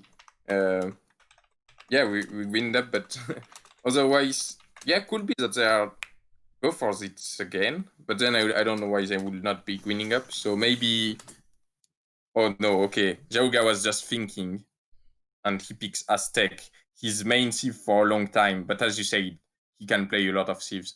But okay, the first 3 games he just wanted to play the civ that was good on the map, and no, he has stopped with this strategy. He says, okay, no, it didn't work, so I will just pick my best civ probably. Well, has picked with his 3 best civs in the 3 first game, in fact, but no, he can do that again. He's diarouga has had enough of strategy. He's going to go, right, I'm going to play Aztecs, I'm going to age up with the Shaman Politician, I'm going to send 700 wood, and then I'm going to send 6 Puma, 10 mace, 6 coyotes, 9 mace, while making units behind, and try and push your base down at about 9 minutes 30 seconds, and you will do your best to try and survive. The strategy out the window, that's the game plan. And Mitoe will try and defend with Must Hustle, I feel. Yeah, I'm not so sure about the matchup because there is also these 2 warp things now. So the meta has a bit changed with Aztecs, so I'm not sure what diarouga will go for. And also, we could see some surprising strat from him, because he has done that in the past. I don't know if you remember, there was a very funny series from diarouga versus Eric in the Monociv Cup some times ago. Where he did crazy strategies every game. diarouga was Aztec and Eric was Brit. By the way, Mitoe has not chosen his Civ yet, so maybe he will not play French. Also, Yeah. that's an interesting option versus Aztec, so he might. So in the Aztec versus Brit game you're talking about, Brit's one of those civs. It takes a while to get out on the map, but if they wanted to go early, forward outpost, musketeers, and it's easy to defend with an in-base war hut, mace Holtons, that kind of options. I wouldn't be surprised if Mitoe, as you said, went for a variety of strategies, including a warrior priest fast industrial in base. I'm hoping for the same because that's a fun strategy to watch. I'm not expecting that strategy to come out from diarouga. Depending on what the map Civ choice from Mitoe is, I'm not expecting a Civ pick like Japan, but I think Eero could be interesting. But diarouga has overwhelmed previous Eero opponents in this matchup and on this map. Yeah, sorry, I didn't really pay attention to what he was saying because. No, I'm basically trying to guess Mitoe's civs, and for a few of the high-profile games I've cast, I've basically gone back through both players' recent playing history to kind of see kind of what's going on in terms of civ availability, what they've picked first, what they've played often, and I'm struggling. Like Mitoe, he plays many civs. He's a great player. I know he plays Japan. I know he plays Eero. Like he can go German again. This is a good Germany map. Would you want to go German versus Aztecs? I'm not too sure. I think it's a good option. Like, I expect either German or French. Okay, he's going for French. Yeah, he was checking the last map, and yeah, I don't know what made him decide because both are about the same. But that's probably two of the good options. You can also play Brit actually, but maybe he wants to keep Brit for the last map, so maybe that's why he decided to go for France. We had 007 Salt subscribing to ESOC, so thank you very much for the subscription. If I miss any subscriptions during the game, it's because the action here has been too tense for me to look away from the monitor. And we're going to the fourth game now between Mitoe and diarouga. Mitoe currently 3-0 up in this match. The Mandarin Duck squad are very happy with his performance so far, and I've been seeing the chat led by Duck in the chat also going for the MDS propaganda going, so these guys are very happy. And Mitoe playing French, won the last game as French on Kamchatka, looking to do the same again versus diarouga. This time though, diarouga has picked the Aztecs first, and a very brief look at the map so far does suggest that it's been a decent spawn, and I'm happy to play on. Yeah, do you think it's also an option that diarouga goes for this warrior priest boom? We haven't seen that a lot for this EPL. Have we even seen that once? Not sure. I'm gonna say no, but we're in week 5, and over the 5 weeks, there's so many games in total before the playoffs. There should be around 375 games, so I have absolutely no idea across the whole 375 games this tournament if we've seen it at Aztec FI. I'm going to go safe with law of averages and say yes, we've seen it once, but that's a guess. Just guessing. Nice. Also, would like to mention one smart move from diarouga. While he was building his fire pit, he moved his warrior priest here because he knew there is often one yak, or maybe always one yak here. So he just picked it and then came back to dance just in time when he built the fire pit. And he's also going for a TP. Whoa, that's really greedy. Did he get a wood treasure? Yeah, oh, yes, he did. It was a big one, wasn't it? It was 85 wood. I was watching him take that down, and that's where that Tiger's running across. Has scouted 85 wood in the middle, but Mitoe is currently working on his own 90 wood treasure. So 3 big wood treasures here. Kite in one line, crack shot available for the seconds. Mitoe should be able to pick that up though, but not chopping the extra wood for a training post. Went for a market play instead, but has already got the house down and already got his hunting dogs researched. So really good early game macro for Mitoe. Unfortunately though, this wood treasure has come just a little bit too late for him. Yeah, and he won't use it in age 1 probably. Unless if he gets the other big wood treasure, but yeah, diarouga is around, so I don't know if either of them will try to go for it. Okay, it seems like diarouga wants to go for it. He's waiting for his tiger and his conversion ability. On Mitoe, he's busy with this food treasure, so I guess diarouga will get it.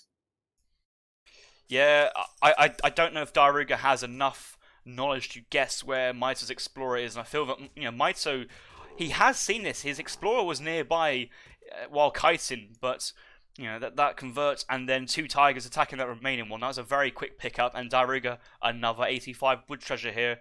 Really nice.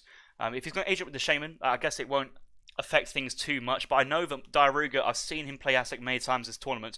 He likes to get a training post in transition. He's already got one. A second one is easy up for grabs on this map. Yeah, he's hitting his yaks right now, diarouga. So yeah, he really wants to go fast in H2. Well, actually, whatever you are gonna do with Aztec, you want to do that because you have shipment stacks, especially when you have a training post plus fire pit. So that's a good idea to do that, I guess. And he will age up very fast as a result, especially if he fast ages, obviously. Well, let's have a look what he's going to age up with. Both players aging up fast, and Mitoe is clicking up now, so looks like Mitoe's aging up at the standard time. Mitoe's aging up with the Quartermaster, as to be expected. The Shaman partition from diarouga, so looks like diarouga's going to stick with his what he knows best, and that's the Shaman politician. But he's going to go and try and put the pain on Mitoe's Explorer. He has 2 tigers, he has his Explorer, and he knows exactly where the French player is. He's right on top of Mitoe's plan. Here come the tigers. Mitoe can crack shot 1, but you have to take damage from the seconds. And do you take these tigers? Well, I feel you have to. This is going down super fast, and the H-up won't happen first. This Explorer is dead. Yeah, that's quite big. The TP didn't go up. At least he has this native Scott, so he will revive his Explorer and get up the TP. But yeah, at the cost of 1 pass and also some XP from killing the Explorer. Did you see if it was 90 XP or the regular 45? Like, is it the Tiger or the Explorer who finished the Explorer? I'm gonna say the Tiger, because I think the Tiger does have a faster attack rate of fire of an Explorer in hand combat, so the probability suggests that that was. It also had the second Tiger. It did get crack shot there. I can't comment. I don't know enough, but Tiger has got 2.5 shipments stacked. Like he's drowning in XP. He doesn't know what to do with this, and this has been a great start from diarouga and Shaman Politician. Also, that Explorer is dead on the training post. What that also means, there is no cheeky native TP early Rattan shields or early, is it Sohais from the Zen Temple? Yes, or Sohais. So we're not going to be seeing these war huts denied. diarouga has been given the liberty to drop these mid-map and get good map control going. Yeah, but at the same time, we missed that there was a yak battle going on. For this, Mitoe has crushed the battle with 9 yaks, and he has a livestock pen, and he's fattening these yaks really fast, and that will be a huge boost in his economy once they get fat. These yaks here not following social distancing here. They're very close to each other. Bad behavior there from Mitoe, and also his view was very close. But defensive wall here. He is anticipating the Shaman age up. He's anticipating that diarouga is going to be aggressive here, especially funding on 2 TP's worth of experience points. And diarouga first shipments 700 wood. When you have so much XP here, could you go for 600 wood here and then send your unit shipments afterwards and essentially then mass up on double unit production from 2 war huts and 2 wood crate shipments? Yeah, probably that's what he's doing. But the problem for Mitoe is that, yes, as you said, he's anticipating some aggression and has made only 1 crossbowman, actually. But he wants to make more behind wall, which might seem good. But the thing is, diarouga, he has no intention to rush Mitoe's base because he wants to kill the TP and then get a stagecoach because he already has 2 TP. And I don't think that's for XP only because it's not so interesting for Aztec. So probably he wants to take a stagecoach really early, and then the wall is kind of useless because it doesn't defend that. Yeah, Mitoe's got no real way to kind of contest this trading line here, and that is just the variation of the map spawn. This map spawns with either this TP layout, the 3 to the northwest, or 2 separate trade routes behind each player's base. So Mitoe a bit annoyed with his TP spawn and will be losing his early training post, so no more XP generation from the French player. The Aztec player straight in there to capture it himself. I'm expecting Stagecoach to soon follow afterwards, and 600 wood from diarouga, so he did go 10 maces in between just to confirm the kill and secure his army sieging it down, but now has the wood behind to fund even more units, and I'm expecting probably double coyotes at this point and send 9 mace afterwards. Yeah, and you know, when you have a 3 TP stagecoach and 2 war huts, you can just put every wheels on food and just get the wood from the TP. And with these 2 war huts, you can mass an insane amount of coyotes and mass recruiting. So yeah, that's really good. I think diarouga is in a really good spot this time, and yeah, probably he will take one game though, which yeah, I'm not supposed to take a side, but I'm happy that he wins one at least, because of course it's always a bit sad when one player gets just clean sweep 5-0. And also that's good for CMC, I need to say, because we don't want a very one-sided match. You wouldn't know anything about losing 5-0, would you? Yeah, that's painful, so I feel it. I brought it up last time, and I'll keep on bringing it up because it is kind of funny. Yeah, but you know, I'm fine with it now that I've won Sun, at least. Sieging down this wall with his coyotes, not the greatest siege. Actually losing lots of units here. I'm not too sure if diarouga actually wants to stay here. He could go around. He's going to try to go down the front method here, but he's... Okay, now he's sent the Mace Sultans to engage with the crossbows and actually taking these guys down one unit at a time, but he's losing so many Mace Sultans here. Mitoe's had a good trade so far, and he hasn't even called his Minutemen just yet. Yeah, and he has some pikemen out, so maybe he can defend, but I'm not sure. Okay, let's see. The mass recruiting are sniping the pikemen quite fast, and overall, I think it's not bad for diarouga. It's okay. Even so, he lost quite some units sealing the wall. He's in a fine spot. Also, Explorer Dawn is quite big.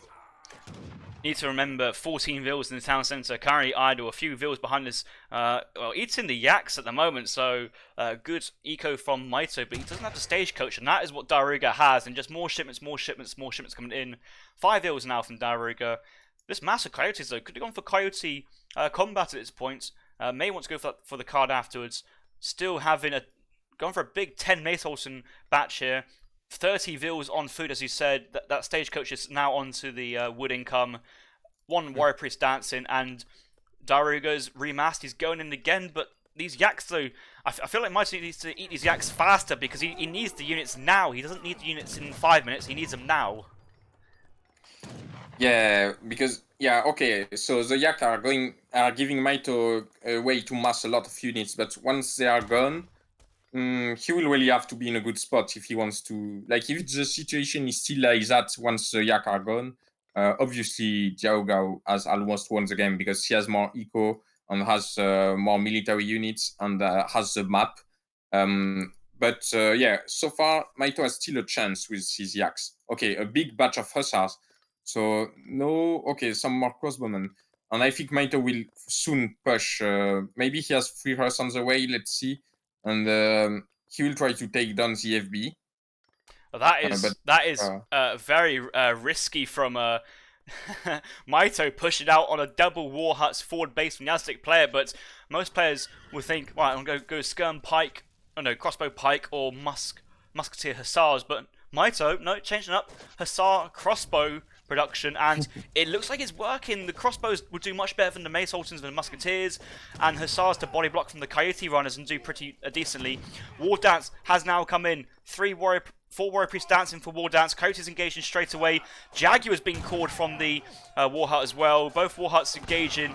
The Maces are closing the distance and actually just trying to draw as much fire and protect the coyotes, and another reinforcing batch of coyotes here. Puma's now on top of the hussars. Now Mitoe's having to run back while being snared. I think this is a great engagement here for diarouga, and Mitoe pushing out underneath the war huts hasn't paid off this time, but big reinforcing batch of the hussars here should be enough to try and return to the base and stabilize.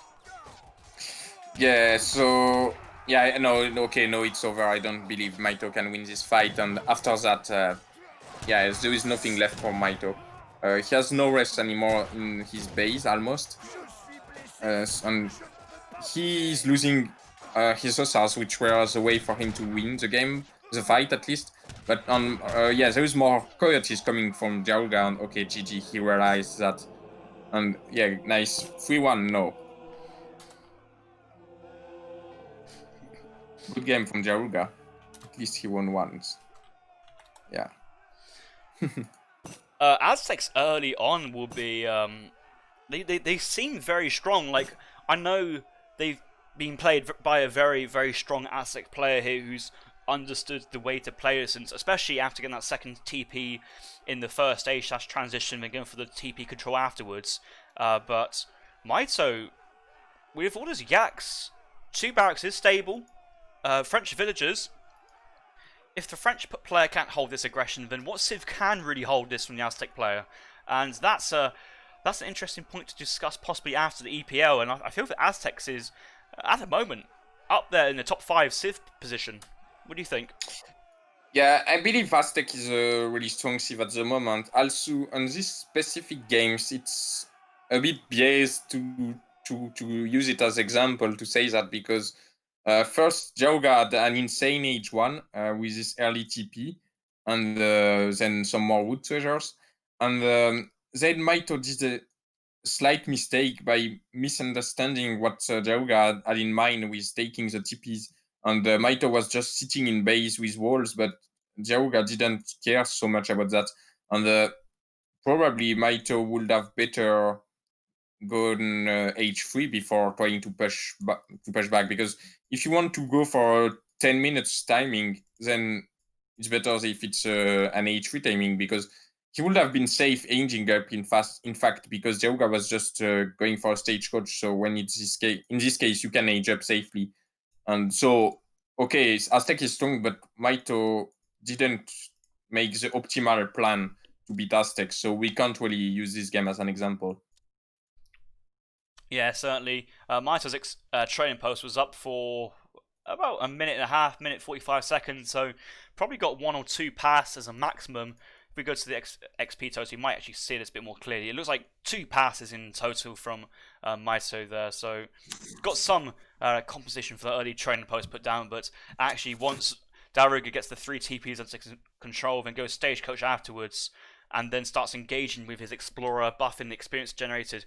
The experience from the Aztecs just explodes out of control, and the shipments, just so many more shipments available for diarouga, at one point having 3 more shipments than the French player, only very slightly at that point, but very, very nice there indeed.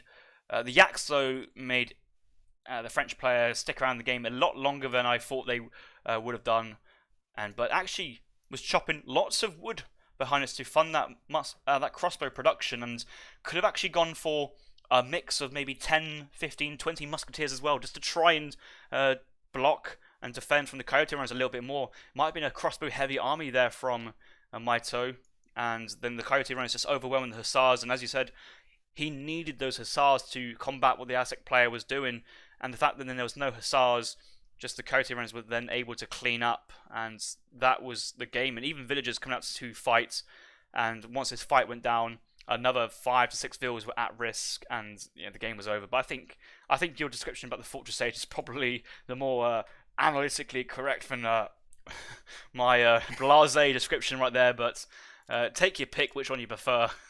At the end of the day, diarouga's picking up a game here, and well done for diarouga to avoid the 5-0. And the final game is going to be either 2-3 or a 4-1.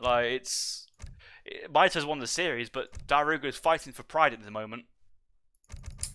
Yeah, and also for points for his team, because we still have to keep in mind that each point matters in this tournament, and the series is still important. If it's 3-2, it's not so bad for NWC, because the teams can lose and stay first. So if they lose every of their match 3-2, I think Mito's team will qualify, but that's like the only result.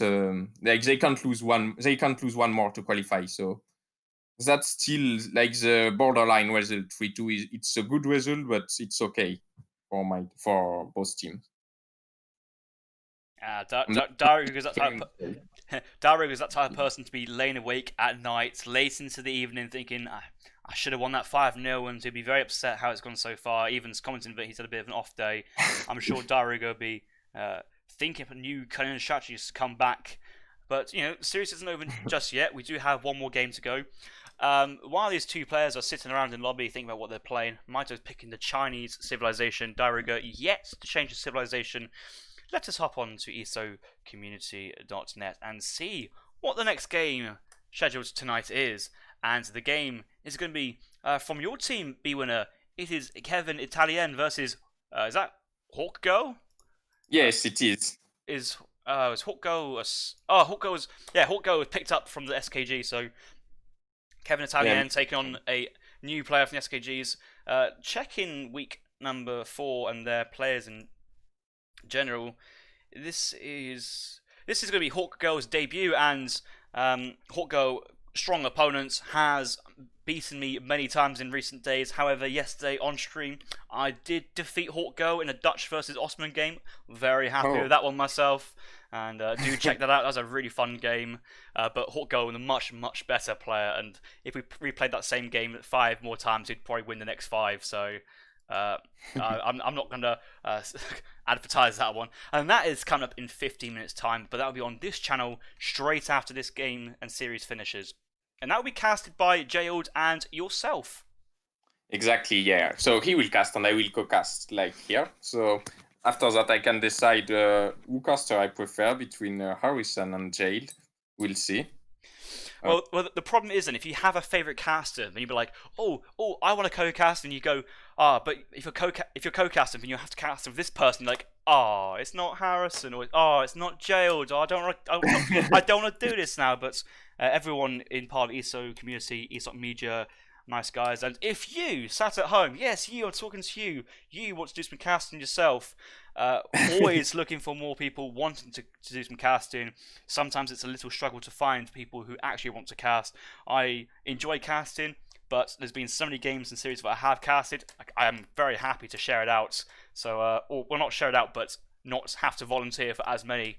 And we have many fine casters from all across the world, many from America, many from France, many from Germany, quite a lot from the UK, but other countries need to up their game at the moment. So if you're sat there thinking, I'm going to represent my country for AoE3,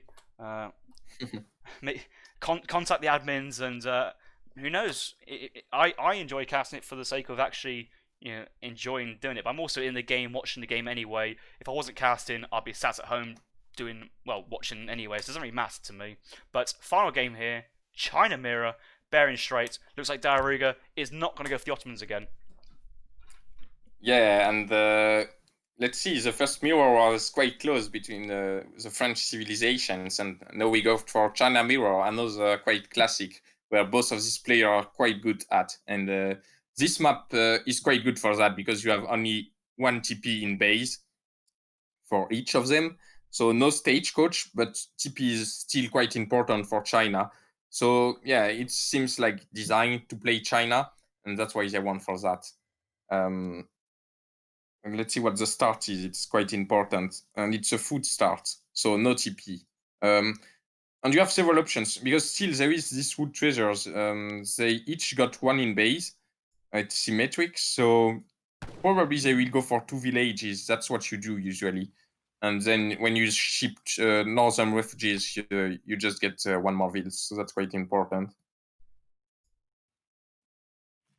Yeah, last game we saw Mitoe play China, similar crate start. He did chop that extra wood available for that TP and village. Mitoe already... Well, no, Mitoe's out on the map. He's gone past his wood treasure, and the fact that he hasn't started chopping wood from the tree indicates that Mitoe's going to carry on. Okay, now he's starting to put villagers onto the wood. Maybe Mitoe was out on the map trying to find a big wood treasure, but will go back for his in-base. Actually scouts a 40 wood mid-map, so he can go for that one. diarouga opened up with the trading post, chopping wood himself, but he did pick up his early in-base wood. So both players should be able to pick up some good treasures early on, and both players are going to open up with 1 trading post and 1 village. No, I'm not sure about that. I don't think Mitoe will build a trading post now. But let's see, maybe he will, but I think he will build a second village, rather. That's usually what you do when you have it that late, because the benefit of the village doesn't matter whether you build it late or early on, while for a TP you need it to have it early if you want it to pay off in H1. Also, diarouga, he has the shipment, but he can't ship it because he doesn't have a village yet. That's the problem. It's a bit expensive now when you don't have a wood start to go for a TP. But that's interesting to see both doing a lot different things, and might also getting a nice treasure, which will help him by a lot for his second village. He needs to throw that village down some way. He's thrown it in front of his coin mine, so using this village as a kind of intermediate teleportation device between the town centre and the coin mine, so it'd be quite hard to raise that. That would be a very good place for the Summer Palace, but I think there's enough space next in between the village, town centre, and the trading line for the Summer Palace. I don't believe diarouga was too housed. He could have sent that shipment Northern refugees, a while ago, because it doesn't cost population to send it, but it does give you villagers once you do send it. So yeah, but he wants to have the village. Oh, what? Ah, shit, man. No. Come on. What? No. Why did he ship Nah. that? No. I do not believe that was intentional. Come on. You can't do that. Really? Boxer No. Rebellion first? Nah. What the fuck? No way. It's a misclick, and that's. He must be quite sad about it. I'm surprised he didn't say anything. Maybe, yeah, he wants to not reveal his opponent. He has fucked up, but he has big time. Okay. What is that? Yeah, but that's 2 minutes 46 and okay. Oh, wow. I was straight in there with the line, no re unless your opponent wants to, but like diarouga even resigned before checking if he wants to re, like, but Mitoe was actually going, hang on a minute. No, okay, I'll go for the re. Maybe diarouga thought that was sumptuary laws, so that could be the only secondary explanation instead of just a simple misclick, because he may not have actually, studied the picture of what sumptuary laws looks like, just thinking, I'm not clicking the one with the village, I'm clicking the other one. But Boxer Rebellion first. I understand how annoying that is, but it's only a 2 villager shipment. It's not like we've seen worse mess ups in this EPL and in other tournament games. So let's move on very quickly and pretend this one never happened for diarouga's sake. Yeah, quite funny, but great sportsmanship for Mitoe. We have to underline that the sportsmanship in this EPL is quite nice. We haven't seen many flame. Also, as you pointed out, I probably need to watch Kaiser versus Turk Game 5. But yeah, during this series, always good luck and have fun every game. GG coming in, no flame at all. Both players being just great with each other, no allowing the restarts. He didn't have to, and it's quite important for him. And yeah, I appreciate that. Yeah, I think we got to stress that if Mitoe wanted to carry on, I mean, okay, the game was over because diarouga resigned. Mitoe had the full right to claim the win at that point. However, I'm sure Mitoe, he's playing it not just for the points, but playing it for the enjoyment of playing the game as well. And you don't often get tournament games with both players on the top of their game. Sometimes if you're playing ladder games online, you might be trying 80%. You might have some good games here and there, but sometimes it's like, well, it's nothing serious. So I think Mitoe is very happy to try and take down diarouga in his best form, especially when he sends the correct shipment first. Like, let's emphasize, we need to send the correct shipment first. Yeah, yeah, he wants to beat him regularly. But what did I want to say? Okay, so now it's the other way around. Mitoe is building the TP and diarouga is not. So interesting. But that's where the gold start, which is not exactly the same. Also, they are not gathering the gold great, so that's exactly the same. Never mind.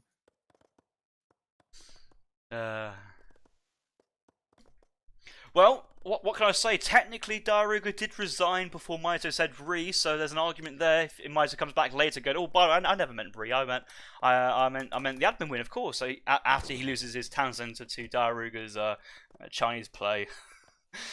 I'm just looking at the chat now. They're kind of confused what's just happened, but no, they're all cool. They all say that Mitoe's a nice lad, so we're gonna crack on and polite reminder to diarouga to send Northern refugees first as first card, and he's picked a deck with only one card in first stage, and that is some smart play from diarouga to eliminate the risk of accidentally sending Boxer Rebellion as first card because. Yeah, he learned his lesson. So maybe now we will see Mitoe shipping this Mills upgrade. Will be fun.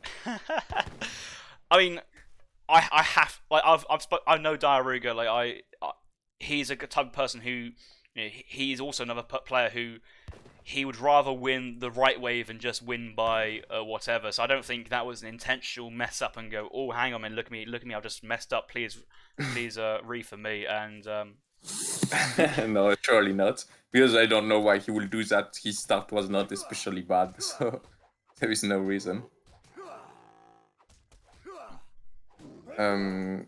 But yeah, so no, still diarouga got his TP, but just started with the village instead of the TP. So a deviation from previous game. I would say starting with the TP seems better, unless if you have to idle your TC, which might sometimes be the case. it's tough macro. Like, I always thought it was tough macro on the olden days when you had 300 wood every time. Like it's just one of those things that maybe like weaker players, it seems simple, but actually you have to chop the wood, throw down the village while sending the shipment at a good time, and get the bonus out before you've actually gathered the wood, the village, and got all your food as well. And the coin crate start here gives you an extra food crate as well, so it's coin and food. So you have the extra food to try and play around with your villager production. So it's probably achievable now still to get a good early age 1 macro with your villagers and your villagers, and your trading posts. And both players, one at village, one at trading post. And on if that's a coin crate start, that looks to be the meta. diarouga though, going for a market, but not in transition. And how many wood treasures did diarouga pick up? Because that seems the way you'd spend it. And yes, it's 95 wood from that two white tigers, and even 80 wood as well. I've seen a few treasures being picked up, but 80 wood, 95 wood, and 40 wood. Damn, that's a good start from diarouga. Yeah, definitely. But unfortunately, the market came in just after he clicked up, so it didn't help him to age up fast. But at least now he's still gathering a lot of food, because he needs to gather everything for age 3. And so that still helps to have this first market upgrade. Also, it's not hunting dog, it's just 5%, I believe. Or do you know? So the hunting eagles is 5%, and the professional hunters is 10. So each of the ancient techs is essentially half the cost but half the effectiveness. But they also have the civil servants and imperial bureaucracy, which is the kind of all natural resources upgrades, which kind of complements the lack of steel traps and the lack of amalgamation. So both European and Asian civs have the ability to go up to, having like plus 30% hunting, plus 30% mining, and the equivalent. They just have a different way of going about it. Both players going for a market in transition, and you've already got the train post down, so you're not chopping extra wood for that train post. And in this situation, I'd like both players to get hunting eagles, civil servants, and then focus up on the age up.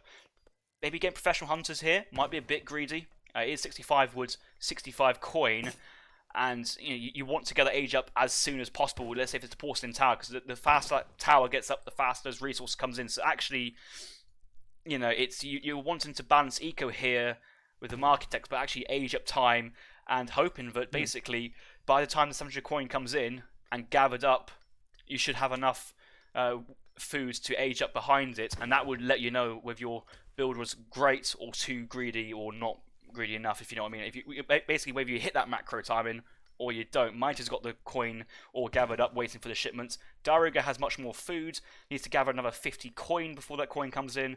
He could actually sell a batch of food as well, in terms of having professional hunters as well, or hunting eagles. I think he was trying to keep professional hunters. No, it's Mitoe with professional hunters.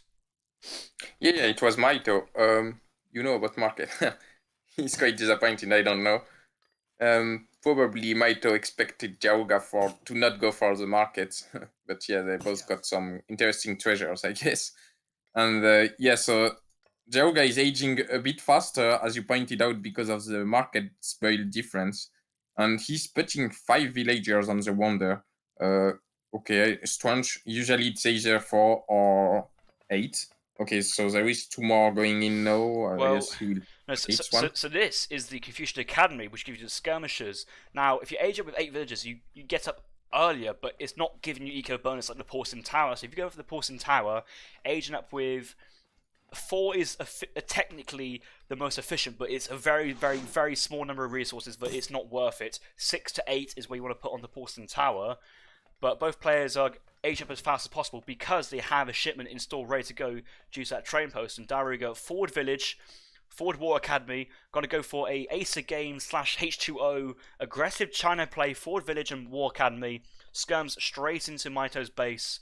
I haven't seen this playstyle come up from China in a long time. Yeah, but that's what happened in this famous diarouga versus Taben game. I think diarouga had done that again also. And yeah, that's quite interesting. But Mitoe is also aging up with the Confusion Academy and putting more villager on it right now. So I think he was a bit afraid of diarouga's plan and thinks, okay, if I do the same but stay in base with the defender advantage, I should be able to just win. And we'll see whether he's true or not. diarouga is a bit faster, but Mitoe has more market upgrades still. You can see how Mitoe was thinking, oh yes, I can pick off diarouga Explorer here, but actually when the Skirms came out, I was like, oh, hang on a minute, I need to back off here. But these Skirms are actually getting picked off here because the Explorer's actually in combat here. Now Mitoe sending his Explorer forward. Slightly earlier edge goes towards diarouga here. Old Hand Batch still at home from diarouga. China's, there's so much going on, it's so hard to macro everything perfectly. I'm sure these units will join at the action at a later point. But the Monk from diarouga has gone down, and there's not really enough firepower here to take down Mitoe's Monk, and actually getting a Disciple conversion here as well is actually really big versus just these 4 or 5 disciplined arquebusiers. Yeah, also, if you check unit loss, they have lost about the same right now. So that's still equal. diarouga, however, has already a consulate with intervention, but I guess some other shipment is coming in from Mitoe. Not the same because he doesn't have a consulate. Okay, he shipped the cav, which I guess loses to the red coats. But the composition overall is favoring Mitoe, I would say. But okay, now there is some cav coming in for diarouga, and usually that's what you do in China's Mirror. You train full cav and ship some anti-cav or other stuff. And yeah, so that's still equal for me. Also, how comes Mitoe has a 2 villagers advantage? I guess diarouga has idled his TC. Possibly. Also, diarouga seems to have much more resources at the moment, or maybe not spent the resources. Maybe Mitoe's already trained 2 unit batches, so a standard pike skirm batch as well as a cav batch. Yeah, I do see 3 Changdaos and, well, no, these are the 5 Mitoe hammers. But diarouga now training his second cav batch behind this, with Mitoe hammers being sent as well. I think diarouga's going for a bit of a timing play, maybe sacrificing a bit of the economy. He does have Hunting Eagles, Civil Servants behind this. Mitoe does have professional hunters, Imperial Bureaucracy, Blanket Filter. He's gone for full market upgrades behind this. This is actually, this is probably slightly greedy. I feel Imperial Bureaucracy is very, very tough to squeeze in here. And now diarouga's pushing in with all these miniature units. Has the Redcoats. These are strong units as well. But all these cavalry units out in the field overruns what Mitoe's got. Clearly, Mitoe really needs some consular musketeers, but he hasn't got a consulate even down at the moment.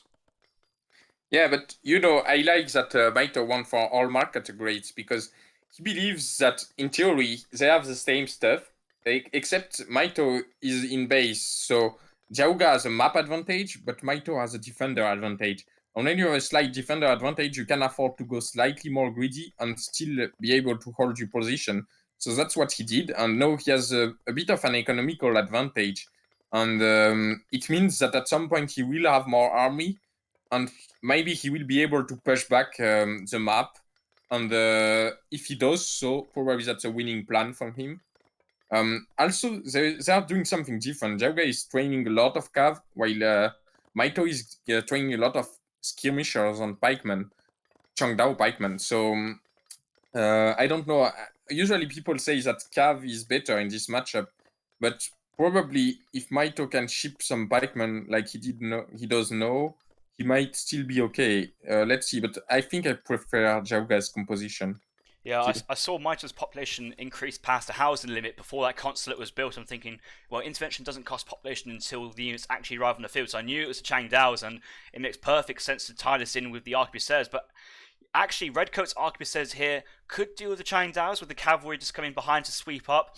Changdaos, they're good versus hand cavalry. They're not excellent. They are good. I think compositionally the advantage goes to to diarouga if he has really good micro here. He's certainly a very top player here. Flying Crow out from Mitoe. Flying Crow out from diarouga will take a little bit more time. Batch of Redcoats being trained. I'm sure Batch of Redcoats being trained from Mitoe's soon to happen. He has the export, but no population room just yet.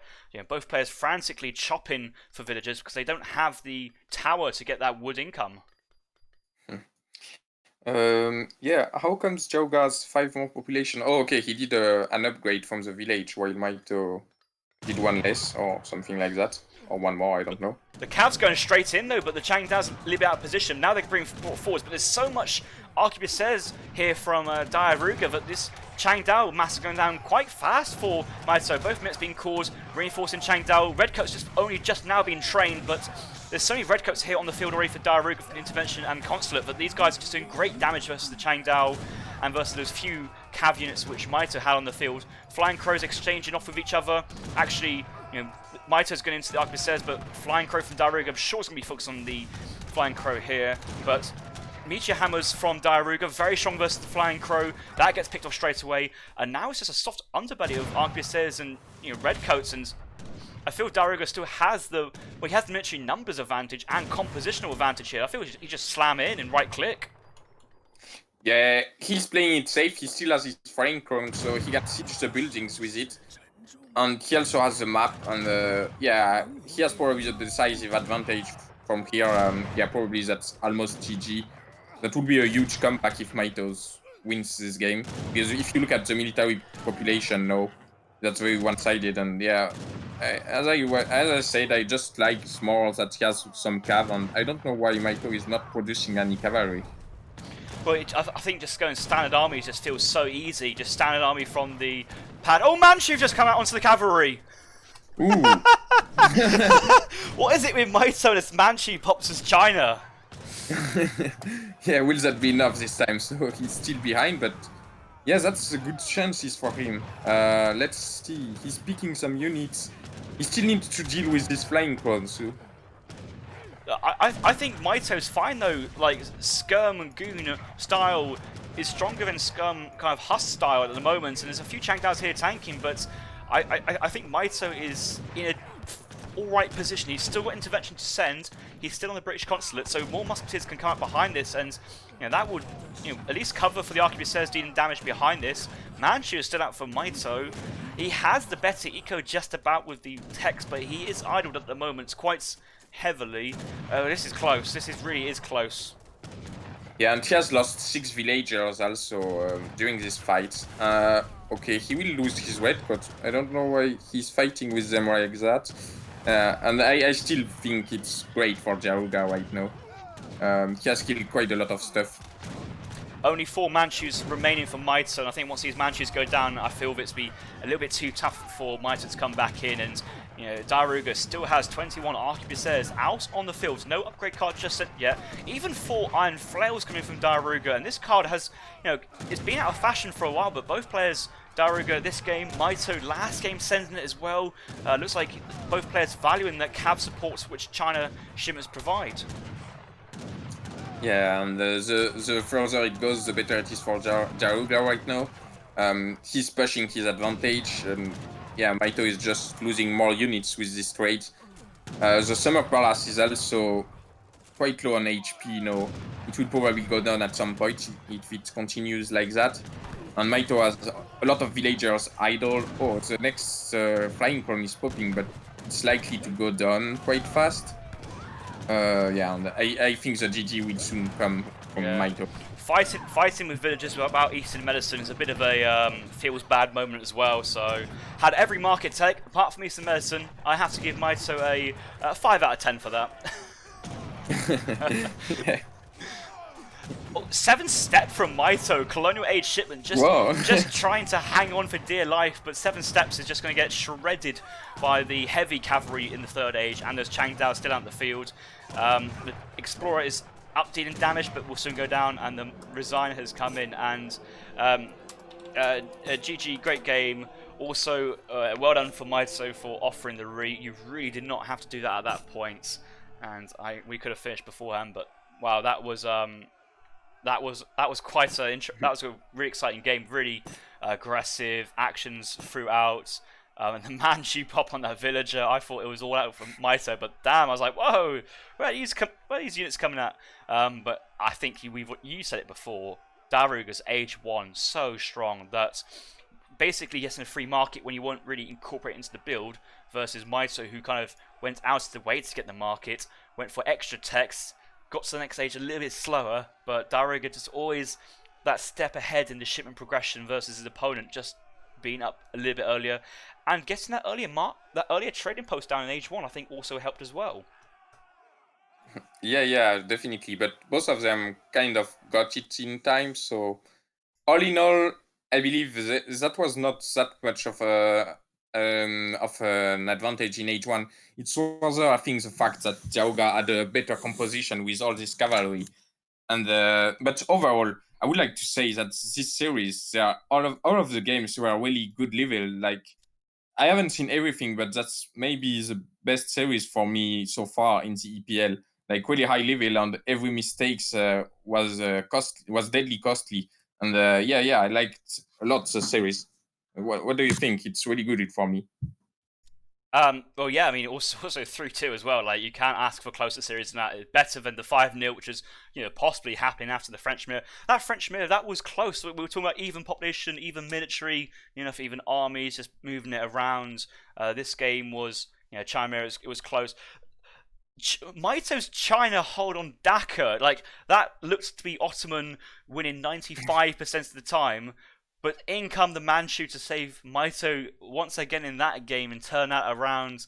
The first game on High Plains, I thought the Portuguese had a decent opening, but good German play from Mitoe. Hold, basically keeping his TP up for as long as possible, enticing diarouga in, have enough units to capitalize on that, and then had enough time to age up and then push out, take down both Diarouga's second and third town centre. The third one never got actually built. So little things here and there just adds up to victories, and that quick war for Mitoe and Dhaka. The list goes on of all the players we can say was actually really high level and really good to see. Yeah. Every single of this game was really interesting. There was no bad game at all, and yeah, that was really great. I enjoyed the show.